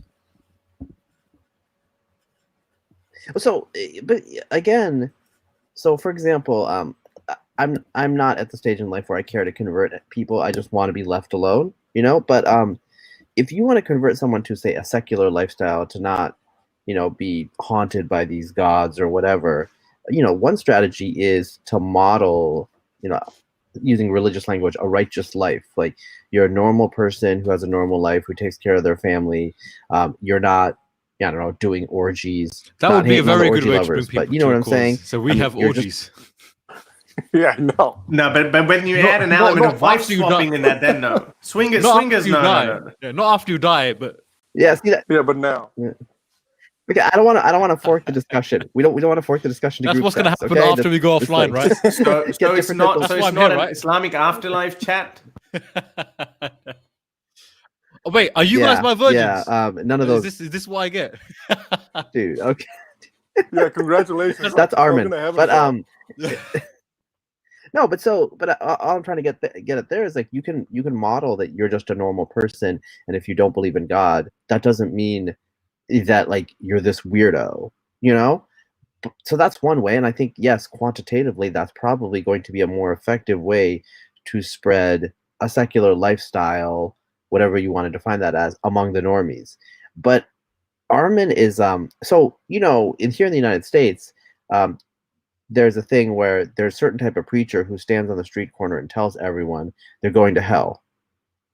What is that person doing? I mean, I don't think that person's ever converted anyone, but that person exists and that person witnesses to a certain part of the religion. And then there's other people who are much more gentle and kind of try to convert you with love, right? Yeah. And those two are two ends of the spectrum. And I don't think that you can get one without the other in a way. Like it's part of the whole kind of missionary project where they tell you the stick, they show you the stick, and they show you the carrot. I think of Armin as I think of Armin as part of the stick of the project. Like Armin exists as the thin end of the wedge, and he kind of pokes at people at their sensitive spots. I don't have time for that. I don't have energy for that. Armin has no kids. His life seems to be being a street preacher on a corner and getting into disputes with people. I have to say, I think there's a role for that, even if it can seem counterproductive. Yep. Blasphemy on its own. So, I mean, Muhammad destroyed the idols. I mean, I don't think this is literally true, but in the myth, he destroyed the idols in Mecca, right? He was an iconoclast. Like, he committed blasphemy against the old gods of Mecca. And there's a role for that behavior. That behavior can start to, kick things into gear that the later consequences are much different. They're not as blasphemous. So then Muhammad and the Muslims reformed the behavior of the Arabs, all this stuff, right? I mean, this is the theory. I'm just saying, like Islam itself, that holy book, is a blasphemous book to a lot of non-Muslims. Like, you read it, the things that it says about idol worshippers, the way it talks about non-Muslims, right? This is not that abnormal. Blasphemy is not that abnormal. Blasphemy is just how you view it in a lot of ways, okay? Yeah. Like, now, there's certain things which I think are against human nature, which, like, that's why I say, Kushal, just stop talking about what you're going to do to the Quran, So I'm not saying that it's always like that, but then there's other things that are culturally conditional, like what is and isn't blasphemy. So, like, some people are just like, I don't say Prophet Muhammad when I say Muhammad, and some people get butthurt about that. And my attitude is like, you get butthurt about that, I'm going to say it again. Like, you don't make me respect because, like, I don't believe in that anyway. Okay, I'm not going to call him a pedophile prophet all the time. I will sometimes, but whatever. I'm only going to do it if you bring it up. See, sorry, just on that point, this is even another, forget about sexual stuff, right? Like images. What you just said there, pedophile prophet. I don't say pedophile prophet because I don't think that's actually useful to the discussion. Now, some Muslims will say no. Some ex-Muslims will say no. We have to call it out for what it is. Some ex-Muslims will say, how many Muslims are you going to convince by saying that? If I go to a Muslim and say, you do realize your prophet was a pedophile, right? You do realize, yes, sex slaves and banged them. And like, if I say that, I might just be stating facts according to their own hadith. How many of them are going to convince their minds? Like, I remember when I was a Muslim and someone you say pedophile prophet, I'm like, this person isn't interested in having a conversation. He just wants to have an insult. Like, he's not interested. So even that word, you can. Some people will say that's a productive word because it might shock them into thinking, actually, yeah, sleeping with a 9-year-old is pretty. That's crazy. Others will be like, no, this is complete. You just want to insult me, and you're not really interested in having a conversation. So we can go back and forth on these debate tactics or strategy. Should I use pedophile? Should I use pedophile? Should I draw a cartoon? Should I not draw a cartoon? Is Kalima too far or is it not too far? Or is Hanuman the limit? The point is, at the end of the day, with any religion, even if it's an Eastern religion, more so with Abrahamic, it's about control and power. On some level, there is an element of we want people to live in a certain way. And why, as an atheist, why as someone who has a rational mind and wants to go to all the parts of the world of intellectual discourse with an open, rational mind, asking questions, why would you want to give them the territory and say, please, you tell us how to have a conversation with you? Why would you say, you tell us if we can draw a cartoon or not? You tell us if I can say pedophile or not? Because we are ideologically in a disagreement with them. So when you're fighting an enemy, you say, you tell me how to defeat you. If they're an intelligent enemy, they'll give you the least amount of things at least amount of moves you can make. You can't punch me, you can't kick me, you can't say, you can't. Why are we determining what we can or can't say on their rules? I don't understand this. This is a very unusual thing. Because by the way, they're not asking us how we should engage with them. They're not saying, the whole. Sorry. No, but you're trying to convert them, though. Well, both, right? Both. No, by the way, we're not even trying to convert that. Nobody's even saying that. It's just a matter of fact, as I said, that the blasphemy. I don't agree. Arvind says it openly. Every atheist says it openly that we want to convert people out of religion. But that's not the only goal. That's it. Whenever someone puts an idea forward, it's a human desire for putting it forward that people would buy it. It's just like writing a book. I would hope that people would buy it and people would buy my arguments, not monetarily buy it. That'd be nice too. But some of the books can go for free. But they will buy the argument that we're saying. That's it. So is that conversion? Yes. I mean, we would like people to know that astrology or position of Jupiter in the sky is not going to have an impact on whether you're going to win a lottery tomorrow or not. That I would like you to buy that. And in the process, if I make fun of astrology or all of these things, so what is it? That's all there is. The only thing these people are not understanding is what's the ideas that are in public domain, such as beliefs, deities, religions, political views, etc. This is in public domain. It's not personal. When a copper shoots you, he said, or arrests you, he tells you it's nothing personal. He's just doing his job. It's not personal. But when these people confuse it with, freedom of expression, okay, I'm going to make dirty jokes about your mother, as though they're both equal. So that's what we're trying to teach these people, that they're not equal. Fair enough. There are some people like Armin, and there would be many other people like Armin as well, who would keep crossing the line. And trust me, they don't actually care about that. That's fair enough. So let me take let's keep the last few minutes for people who have asked some questions. So and Razav has to go, so let me ask a couple of questions to Razav, then we can let him go, and then we can take the rest. So Razav, somebody has asked, I don't understand atheism that much, but to me it was more about rationality and reasoning. So where does the provocative part comes from? So what's the atheistic rationale behind provocation?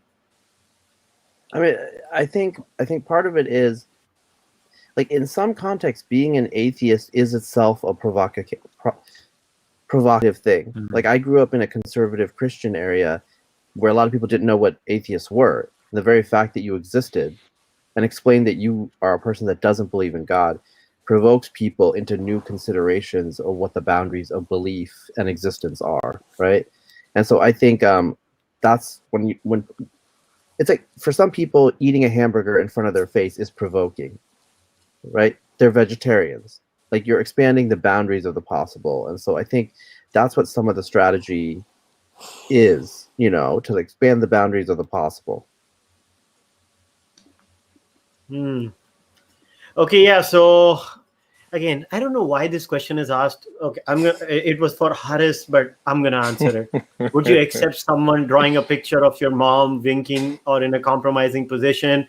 Then why do it with our gods, whom we consider equal to our mothers and fathers? Haris literally answered this 5 minutes ago, because they don't think that those pictures are their gods. That's why they do it.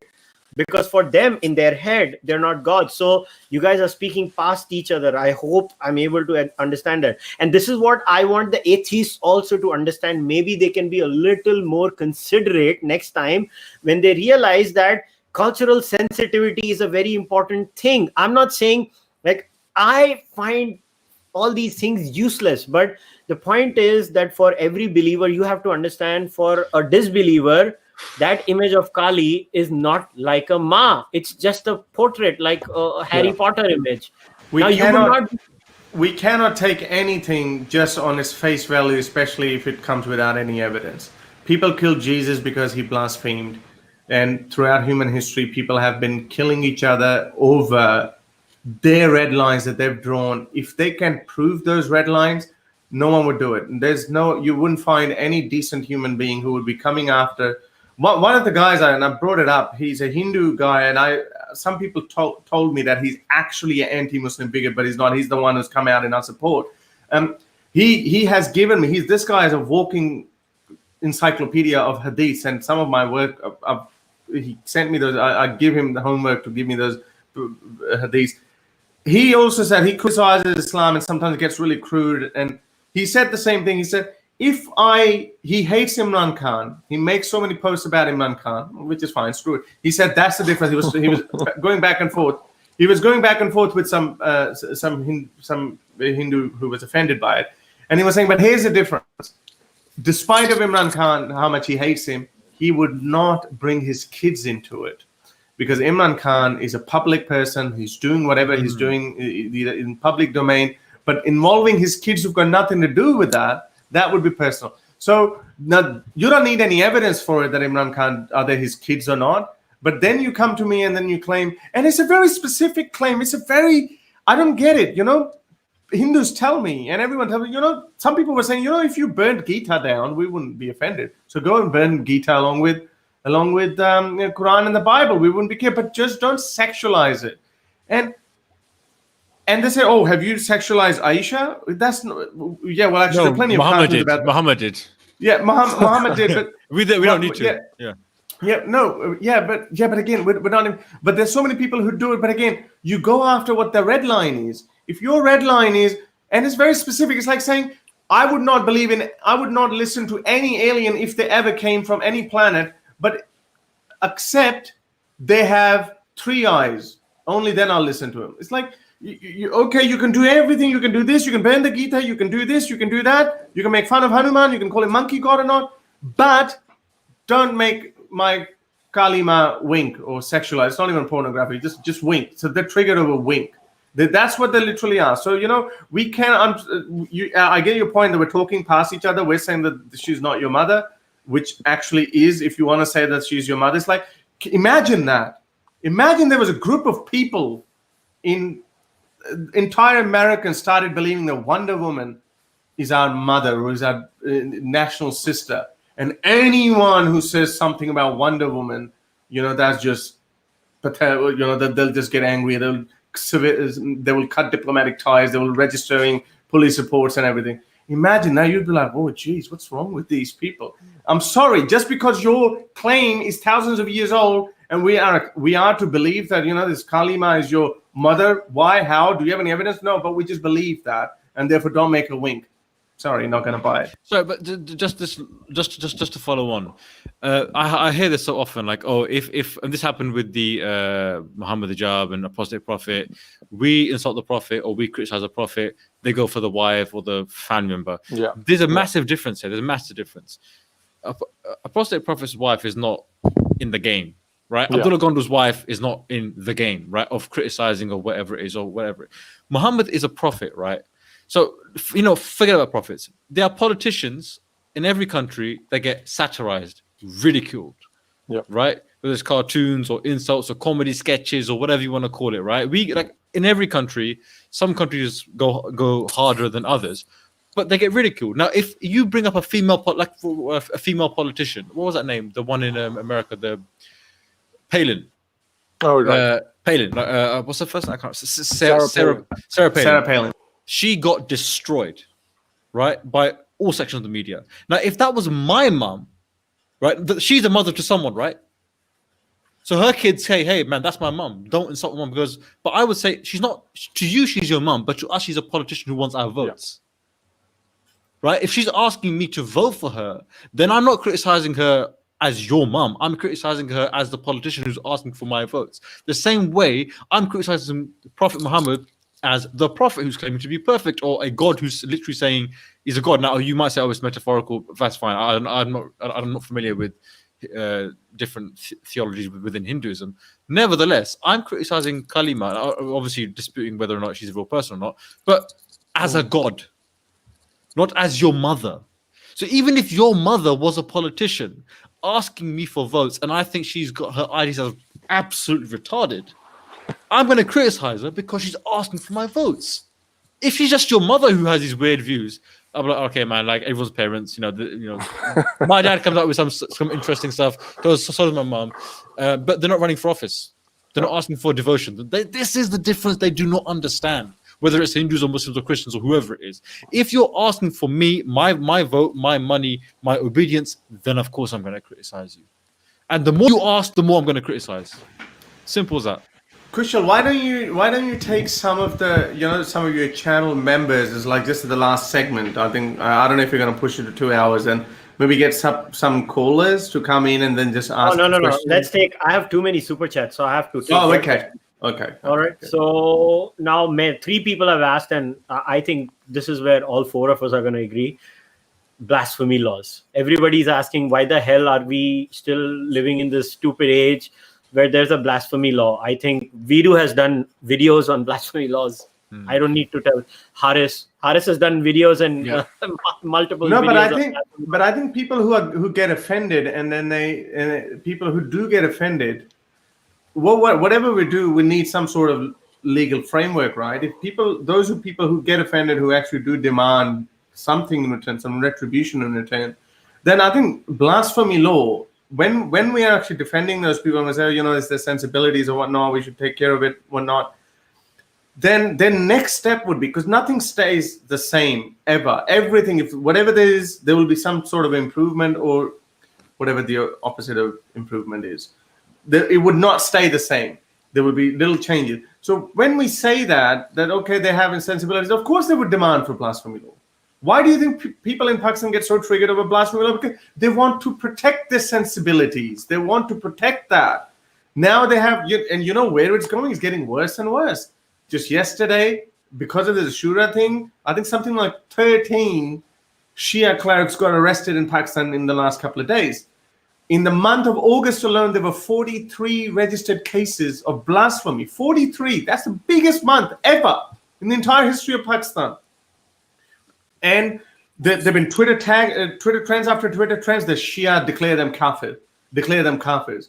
And we've been saying this for a very long time, and they did that with Ahmadis, because blasphemy law. You say, okay, blasphemy is a crime. Even if it's $100 crime, it's going to get worse. It's going to go from $100 to 1 month in prison, and then 6 months, and then capital punishment. So when these people, you say, okay, these are red lines, sensibilities, please take care. I'm sorry, the other people follow this principle that if it's not supported by evidence, I don't have to respect it. Yeah. Okay. So Sham, I have a couple of questions for you. Sure. All right. So somebody has asked, do you think the history of idols and temples getting broken and invaders pissing on idols is one of the reasons for such harsh comebacks? And if an atheist feels Kali Ma can be mocked for being imaginary, what is the threshold of mocking? Would breaking idols be acceptable as well? Sham, how do you react to that? I mean, I genuinely do believe that people should have the freedom to speak, say, and do what they want, obviously within legal limits. So I would say if somebody wants to post terrible memes about but so I'll reframe the question. So obviously they can't go to a private property and break their idol, because that would be breaking that's and exactly entering. what I'm saying. But if I get an idol myself and I break it, that is was the fine. point that I was going to make. Like, that's the point that I made to you offline as well when we were talking about this whole thing, and I made it on my video as well when I was talking about what happened in Sweden, because this far right group burnt the Quran, and that led to whatever happened in Malmo. And so the point that I was making, that if you buy a book, right, if you paid money to buy a book, it's your property. Whatever the hell you want to do with your property, that's fine. If I buy, let's say, there's a journalist in India whose book that was deemed by the Supreme Court to be full of conjectures and surmises, and if I buy that book, and then if I burn that book, or if I bury it in my backyard, that's my right, because that property now belongs to me. If an ex-Muslim wants to, let's say, create a sculpture of a Hindu god out of clay in their backyard, and then they want to break it and then want to film it, go ahead. Like I completely understand that people will be upset about it, and then people would like say things to them on social media. Fine, but again, if that's your property, do with what you want. And that kind of comes back to the whole blasphemy law thing as well. And I think all four of us are in agreement that we need to get rid of them. And Kushal and I talk about it all the time, about getting rid of blasphemy laws in India, because I also think that, and Kushal and I also agree that we also believe that it actually runs counter to Indian civilizational values. Like a lot of people will say that, oh no, that's not true. Hindus will get so upset all the time. They do, that's correct. But we both, Kushal and I, firmly believe that they do run counter to our civilizational values. Yeah, so quite a few comments here. I keep seeing these people. Now, Pooja, just your member, just said, this guy doesn't get it. This is not freedom of speech. You can't justify porn. It's not porn. Do you know what porn is? Can you just go Google and just put porn.com, and then I think you'll find out what porn is. Kushal, do you want to share some your screen right now and show what porn you're watching? Shant ho ja. Samjha? Shant ho ja. There's quite a few interesting comments. Actually, one guy made a very good comment. It's not a question. He said, all religions are blasphemous of each other. So every religion, as far as they are concerned, so a Christian is committing blasphemy for the other is committing blasphemy for the other. So yeah, that's a good point too. Like even if you look at like India, like various sampradayas in India, like if you have like a Shaivite group or like a Vaishnavite group, they often do not think that the Shaivite group is probably as good as their Vaishnavite group. And ISKCON, like one of the big Hindu sort of groups, they often have like imagery where like other deities are kind of shown as a little bit subservient to Krishna. And so if you think about it in certain ways, that could be considered blasphemy, but nobody really thinks about it because nobody really cares about that stuff. But I think they care more when it's like a personal physical attack on like their particular deity. But then they also need to think about the fact that like various sampradayas in India are always blaspheming against each other, if you want to use that definition. Yeah, so another comment was that if a believer in faith X insults divine symbols belonging to faith Z, the Z's in retaliation can insult symbols of X. But believers can't offend atheists who don't hold anything sacred, which creates a cognitive shock to the believers. It is why they get personal attacks from the believers. I think that's a very good observation, because for the disbeliever, nothing is sacred. So the believer doesn't know how to get to him, and that leads to your mama. That's all. Everything leads to your mama, because they know they hold their mama sacred. The funny thing, there was a battle right after Muhammad's death, and so many Sahabis got killed, and that's why Usman thought that we need to canonize the Quran. That battle, guess what it was called? Yamama. The Battle of Yamama. The funny thing is, I don't know if it's funny or not, but I mean, this happened to myself, Haris, and many ex-Muslims. But I know, especially with Haris, it happened to me as well. I have Muslims who want to, like, if I say Charlie Hebdo, I agree with it. They shouldn't have been killed, and they have a right to the prophets. They have the right to draw. Should I draw your mum? Your mum is a whore. Your mum is this. Your mum is that. I'm like, firstly, my mum is a Muslim, and so are you. You're a Muslim as well. I didn't realize you could insult other Muslim. My mum prays 5 times a day. She went on Hajj. She's very, very devout and religious, right? You want to insult me by insulting a actual Muslim, right? And it's they insult Haris's parents or Haris's family who are Muslims, right? So they're right. There's such a level of cognitive dissonance that they're willing to insult members of their own religion just to get to us. So I'm like, I know who my mum is. She's a very loving person, nurturing person. She's a devout Muslim. I respect her for her faith and her devoutness. Right? But She's maybe, sincere. But I'm like, you guys are insulting your own people now. It's so stupid. but maybe Tariq Fatah is onto something in his recent video. He said the ex-Muslims are still a part of the Ummah, or they're trying to be a part of the Ummah. That loony Tariq Fatah. Maybe he's onto something, because those Muslims who attacked me, even though they were hinting that they're going to attack my mother, and I was just prepared that maybe I was prepared that they're going to Photoshop my mother's photo as well. No, one of them actually did it. And that was quite a shock to me. And then I after they apologized and all that, and I spoke with one of them, and they were like, nah, we every time they did it, they actually felt bad about it.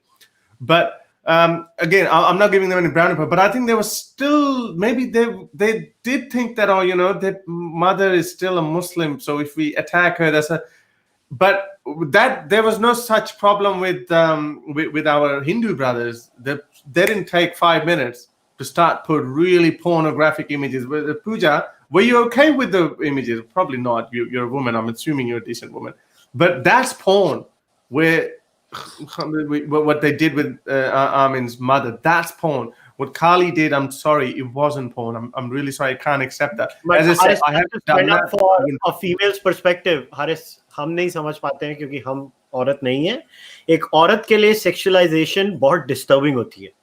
It is. I get it, but it's the men, it's the Hindu men who are getting more offended, and they're showing their offense by showing pornographic, making porn images. वो अलग बात है, मगर if a female is offended, we have to listen to a female's point of view. That's all I'm saying. We have to understand a female's point of view. Why? I can tell you she's a member, and I know her if it doesn't make sense. No, that's perfectly fine. I'm sure I know she's a member, and she actually is for freedom of expression. But what she's trying to say is, as a woman, I find sexualization problematic at a general level. That's but this is the problem, Kushal, and this is what I actually messaged in the comment to Pooja as well. Unfortunately, that is not a yardstick, because then we have other women in Iran. They say, because I asked Pooja, how is that pornographic? She said, to me, it's pornographic. That winking of Kalima is pornographic. But to me, that's what Pooja said. But I'm saying that then there are women who say they cover your hair because that's immoral. Where are we going to draw the line? I don't think that this is how we can take.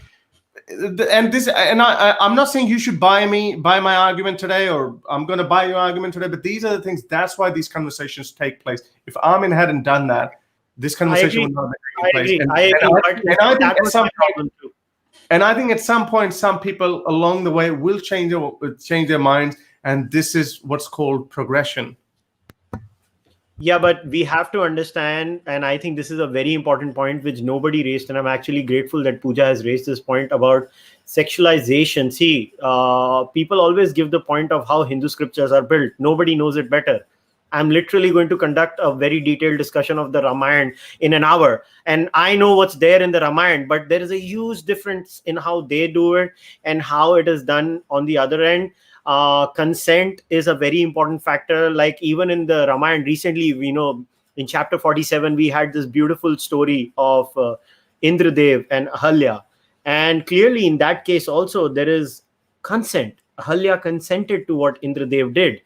But the point is that a lot of these things, Haris, are much more nuanced. That's all I'm trying to say.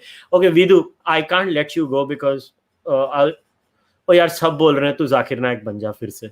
Oh my god. Oh my god. So tell me, how would Zakir Naik react to the Quran being burnt or Oh man, I wasn't even in the right. Hang on a second, let me think. Okay, so what's the question? Okay, I've got to practice. This is a bit of a behind the scenes. Hang on, where's his camera though? Yeah, behind the scenes. So there has to be a warm up of the vocal cords and the tongue. Because he speaks like this. So, brother, that's a very good question. Brother Kushal. But he's a Hindu, atheist Hindu, which is the two worst possible things you could be, atheist and Hindu, mashallah. And he said, I forgot the question. What was the question? What was the question? What would Zakir Naik do? Okay, what would Zakir Naik say to Armin because he spat on the Quran? Astaghfirullah. But Armin, let me tell you that, first of all, You are ex-Muslim, but you are a Shia ex-Muslim, which means that you are never Muslim in the first place. You are ex-Muslim twice. So you want to spit on the Quran. But let me ask you, what is the health benefit of spitting on the Quran? As a medical doctor, you know, a medical doctor. I've had an operation before.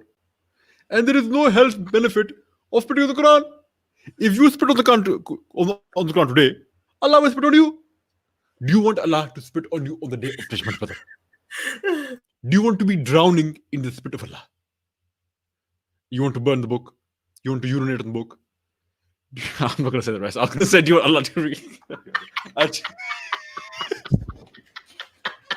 That's my red line. You see, I was like, I don't want to say that because I felt bad. I don't know why I felt bad. Maybe Armin would have said. Okay, so there was one more comment, and I think, Harish, you'll get it now. So why does someone who doesn't understand the art of Hindu iconography get to comment on it? I think everybody gets to comment on it. That's not. But what they're trying to say is it so hard for, atheists to understand that we have specific gods for specific facets of life, and when you change the meaning for us, it's going to hurt us because you're misrepresenting our religion. That's very hurtful for them. Right. So see, this part again, that is the whole point, and I understand that you don't have to buy our worldview on that.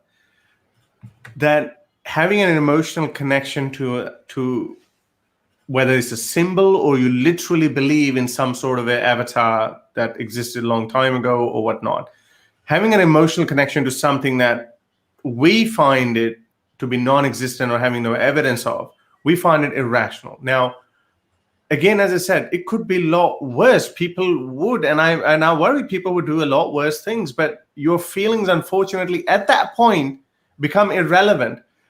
And there's a bigger point to be made here, because feelings are hurt can never be taken seriously, because this is what, okay, who's Arundhati Roy? Which goddess is she challenging? No, she's just challenging your nationalist views.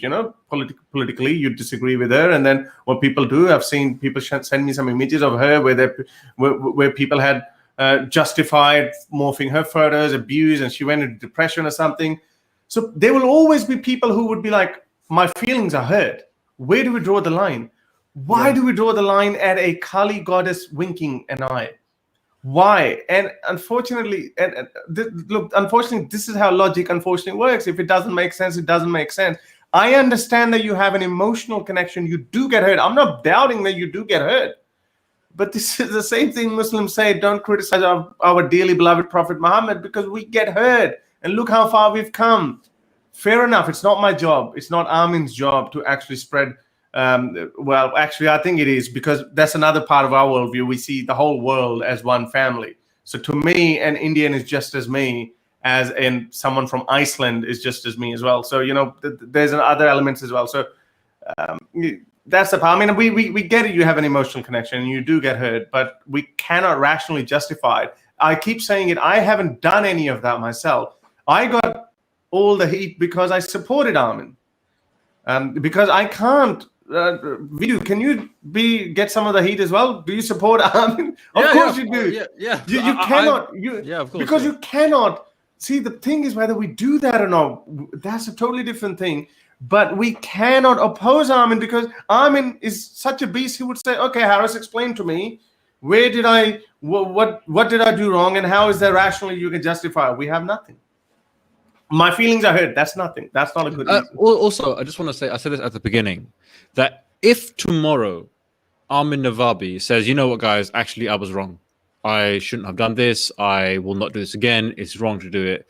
Then the bar will come lower and then lower. And then someone will say to me, Waleed, you should stop doing this stuff as well. Right? This is offensive. You're imitating Islam, Muslim sheikhs, or you're mocking the Islam and this and that. And then I might supposed to say, okay, you know what? I won't say anything either. Because I've told you these, especially with Abrahamic religions, but this is also true now with a segment of some Hindus. But we know, listen, take it from us, right? You're from the Eastern religious culture. We're from the Abrahamic, right? So it's much more hardcore with us. So take our word for it, in the sense that these people, the more ground you give them, the more ground they'll take. Okay. I was compared to Modi there. I don't know if that's a compliment or a diss, because I know he's a very controversial figure. But I'm telling you, the more ground you give them and say, okay, you're offended by this, we won't talk about that anymore. You're offended by this, we won't talk about that anymore. They will take it. So, and we know when they take the ground, right? They take it for themselves. They won't give you any of the rights that they demand for as minorities in other countries. We know that. It's a very one-way, one direction kind of religion, these Abrahamic faiths. And I'm saying to you, please do not be infected by that same way of thinking. Okay? Yeah. That's what it's very one way. They will take it and they will not give you anything in return. And like for example, I also see that very quickly. I also see this. I'm just picking some of these random quotes and what we hear all the time, that criticize but do not insult. You know, more I'm seeing this outrage, more I'm seeing the similarity between Muslims and all religious beliefs. Criticize but do not insult. Really, where would you draw the line of insult? And the same person upstairs has said that Arundhati deserved all the hate she got. Okay, did she insult you as well? No, because we know that people will always have different standards. When some trolls go to Muslim and they show a 52-year-old man with a boner and standing next to a little girl, that's very offensive to a lot of people. Some of us are giggling on the inside. We're like, okay, but we won't do it. So criticize but do not insult. They say that. You always say that. But deep down inside, no, you don't want criticism either. And again, you have a different definition of criticism. Kalima, as I said, I keep saying it, winking. She's winking. That's not pornographic. That's not demeaning in any shape or form. The Wonder Woman, if she was winking, yeah, would you be offended? If you are really defending the honor of women, would you be offended looking at Lara Croft's sexy cartoon or something? No, you wouldn't be. Lara Croft also represents women. No, but this is your emotional connection to a Hindu deity. That's your emotional connection. And that's why you're offended. And this is why we see holes in it. Yeah, so I'm just going to take three more comments and then, we'll wrap things up. So, okay, Vivek had said, and this was for me, so I kept it to the end. Vivek said, most of the vile abuses I saw and got on Kushal's thread was from the handles having Ram or Krishna as the profile, which makes me sad. Do they genuinely feel they are saving religion? Who wins in this situation? Vivek, nobody wins in this situation. And I appreciate that you felt bad that my family was attacked. But the point is, I don't care. You know what? And first of all, I got a lot of messages, people saying, oh, I'm really sorry about this. I apologize. First of all, don't apologize for what other people do. And anyway, even if you're a believing Hindu, what does Hinduism believe? Each and every individual person pays for their own karma. So why do you worry? दूसरे के कर्म है, वो दूसरा अपने कर्म भरेगा. तुम्हें क्या टेंशन है भैया? आगे बढ़ो लाइफ में, मुझे कुछ फर्क नहीं पड़ता है. और मैंने तो कुछ गलत भी नहीं बोला था. My entire tweet was in defense of Hinduism. If people don't realize, I might be a disbeliever, but I always say I'm a proud Hindu. It's one of the most beautiful cultures we have. Such an open culture which allows so many, opposite views. So I'm not leaving my Hindu identity for what? A few Twitter trolls. Who cares? Who cares about that? And then another comment was, don't you think picking the Manusmriti or the Yajnavalkya Smriti is picking the lowest common denominator? No, they are your Dharma Shastras. So that's the answer for you there. And other was, is Western society having a problem? I think we covered that when I initially spoke about wokeism. So all of that was covered. And the rest was, initially Hindus thought Armin was a Muslim. And now what if riots broke because of that? Who is responsible? Armin is not responsible for that. The people who do violent acts are responsible for that. But I do want to answer this question. I want to bust this myth. And this is with Vidu and Haris on the live chat right now. A lot of times these attempts are made to compare these third-rate Hindus who are there in minority on Twitter. Like even with my tweet, the overwhelming majority of people liked it, supported it, and came out in my support. But obviously, there are some people who are going to be offended. So first of all, get rid of that. But yeah, I'm sorry to say that this, every time a Hindu does something atrocious, you're going to compare it with what real Islamists do. And, I was listening to Armin saying, how many Muslims send me death threats? 0. Yes, Armin. Do you know how many Muslims actually get on the streets and kill? Many. You want to listen to that? He actually did say it. He actually did say it. He actually did acknowledge it. He said it's definitely more for him to he's going to get lynched by Muslims more likely, but they're getting more threats. That's a bullshit rationality. If he's so rational, then he should not make such bullshit irrational arguments that Hindus are the same as those jihadists. No, I don't think he said same. No, he didn't say same. He's actually this is the thing, you can't find holes in his narrative, because he actually said that specifically on that issue, on the mob coming after him on Twitter. And that's where I think we started another chain that Muslims will come and kill you when they're offended. A Hindu will come and make pornographic images of your mother when he's offended. I prefer, wow, okay. But the both reacting differently. And some Hindus are defending and they're saying, at least we don't behead you. All right. Thank you very much for helping. I just want to, you said some people are now again saying that it's not about her winking, but it's actually about calling her sexy. I don't know if you can see this image. There was a Malayalam movie. I don't know if you want to share that screen. And I asked her. I don't want to share that because okay. It's actually it's trigger people. Okay. It's actually a Bollywood movie, right? Okay, fair enough. You don't want to share it. Yeah, the movie is called Sexy Durga. It was released in 2017 in Malayalam, Mollywood. And then somebody told me it actually got banned in 2019 as well. But it also won Netherlands or Belgium, maybe Netherlands or Belgium, highest international movie award, kind of like Oscar, but obviously not Oscar.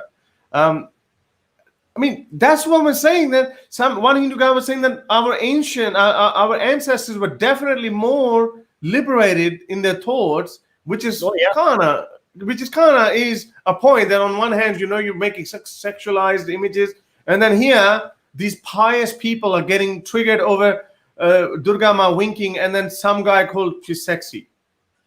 Okay, what's so? I don't get it. I mean, listen, Kushal, you can correct I me. call them Abrahamic Hindus. I was just going to say that. You can correct me if I'm wrong here, but I mean, whichever of these gods, Kalima or Durga, whoever, they're not overweight. They're pretty good looking, like just like the guys. They're in good shape. They're muscular. They're whatever. So if I were to say, they're good looking, they're sexy, I wouldn't say that, but they're whatever, handsome or pretty. I mean, is that an insult now? I mean, I don't understand. They're on the temple. I mean, not them, but there's a lot of sculptures and what do you call it? Writing or pictures of sexual positions or whatever you want to call it in temples and stuff. If someone looks at that, if that's not sexy, then what is that? I don't understand. I mean, unless you're saying you wanted to take a Muslim or Christian approach, which everything's haram and cover everything up, which I don't think Hinduism is. And you're telling me, and Harry said that they were much more sexually liberated or much more open. Oh yeah. So I don't understand where this sexy insult. It's not even an insult. Even Kalima itself, the original image that I'm talking about, I don't know how that drawing's supposed to be. She's not wearing any thick, heavy clothes. It's like nudity. I mean, of course, breasts are not being shown, but she's not wearing any clothes, and it's like a warrior princess Xena kind of a character. Like it's very attractive. I'm not saying in sexual way now. Please don't come after me. But I'm saying it's very attractive in terms of art. That you cannot imagine that in the Abrahamic cults, in the Abrahamic religions. No. You cannot imagine that in Christianity, Judaism, Islam.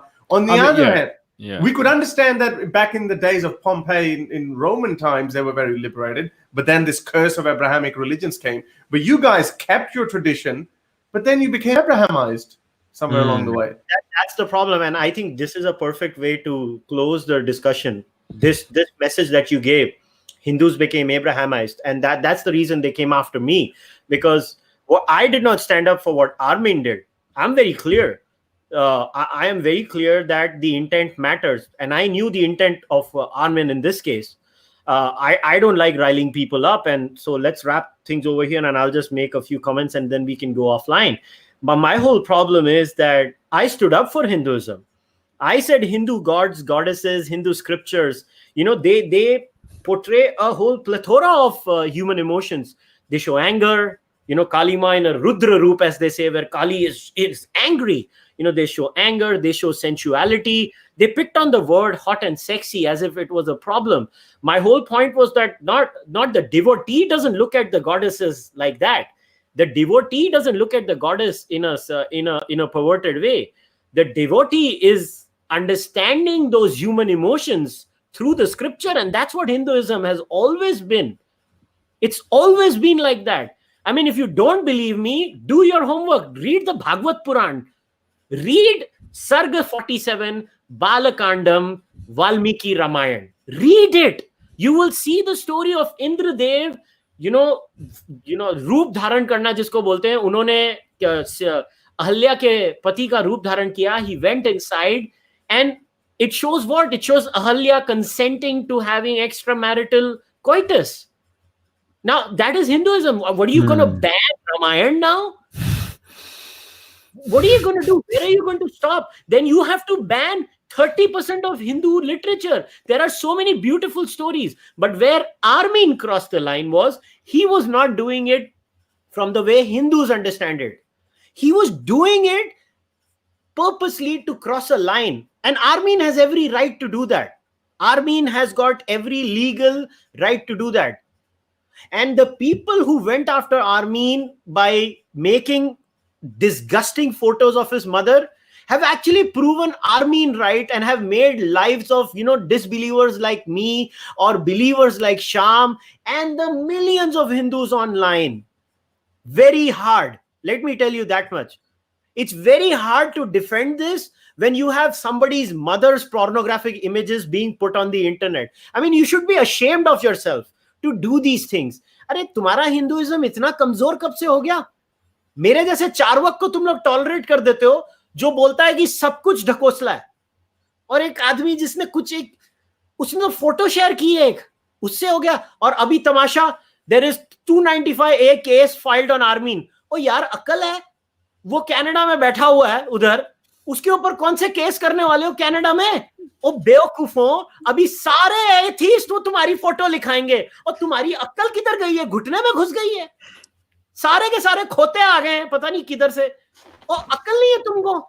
अभी क्या होना है मैं तुमको बताता हूं. अभी तक तो सिर्फ आर्मीन नवाबी ने किया है. अभी ये जो गोरे एथीस्ट है ना, इन्होंने नहीं देखा था अभी तक हिंदुइज्म को. अब गोरे आने हैं तुम्हारे पीछे. अब उनको बोल देना जी अमेरिका में बैन कर दो, उन्होंने ठुड्डा मार देना है तुमको. बेवकूफी की भी हद होती है यार. और हम उनका यूट्यूब चैनल बैन करा देंगे, और कुछ नहीं कर सकते.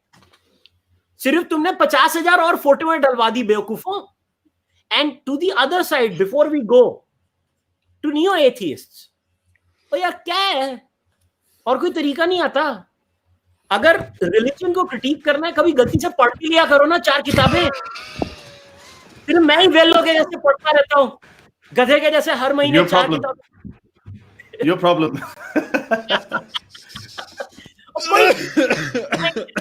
Literally the entire discourse is tweedledee and tweedledum, और दोनों खोते एक दूसरे को मार रहे हैं बैठ के.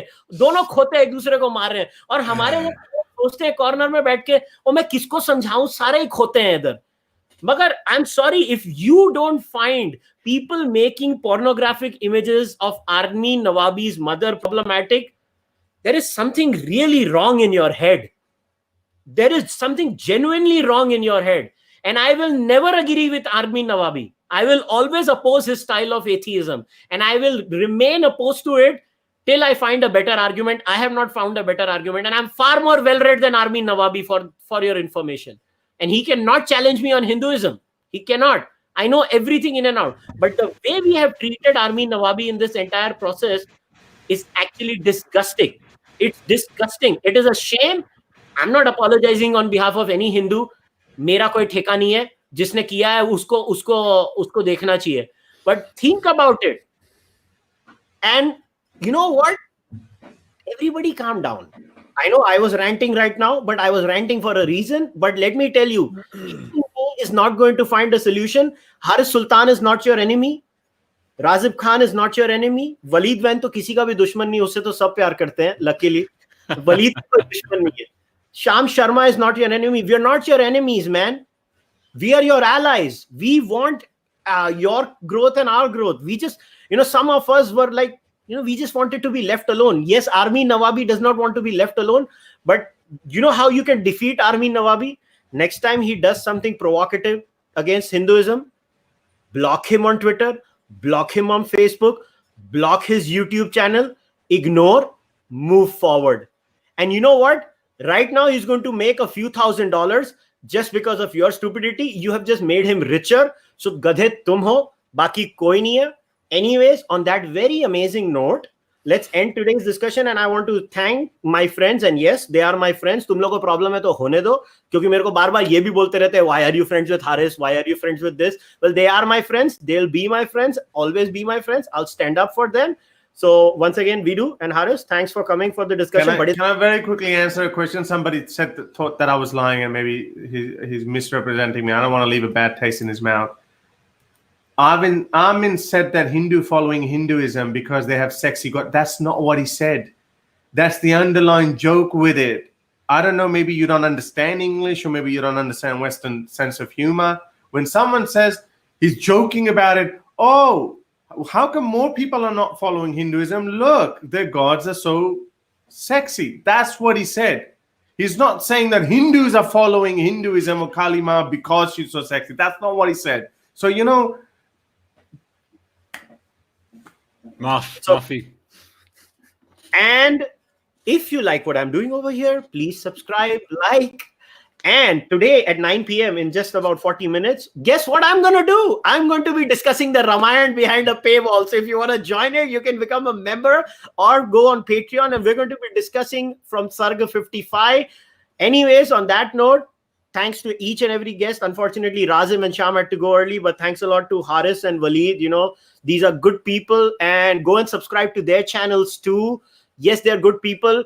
वो तुमको कभी कभी नाराज करेगा हारिस, मगर वो बुरा आदमी नहीं है. थोड़ा get over that. But on that note, take care. Goodbye. I'll see you next time.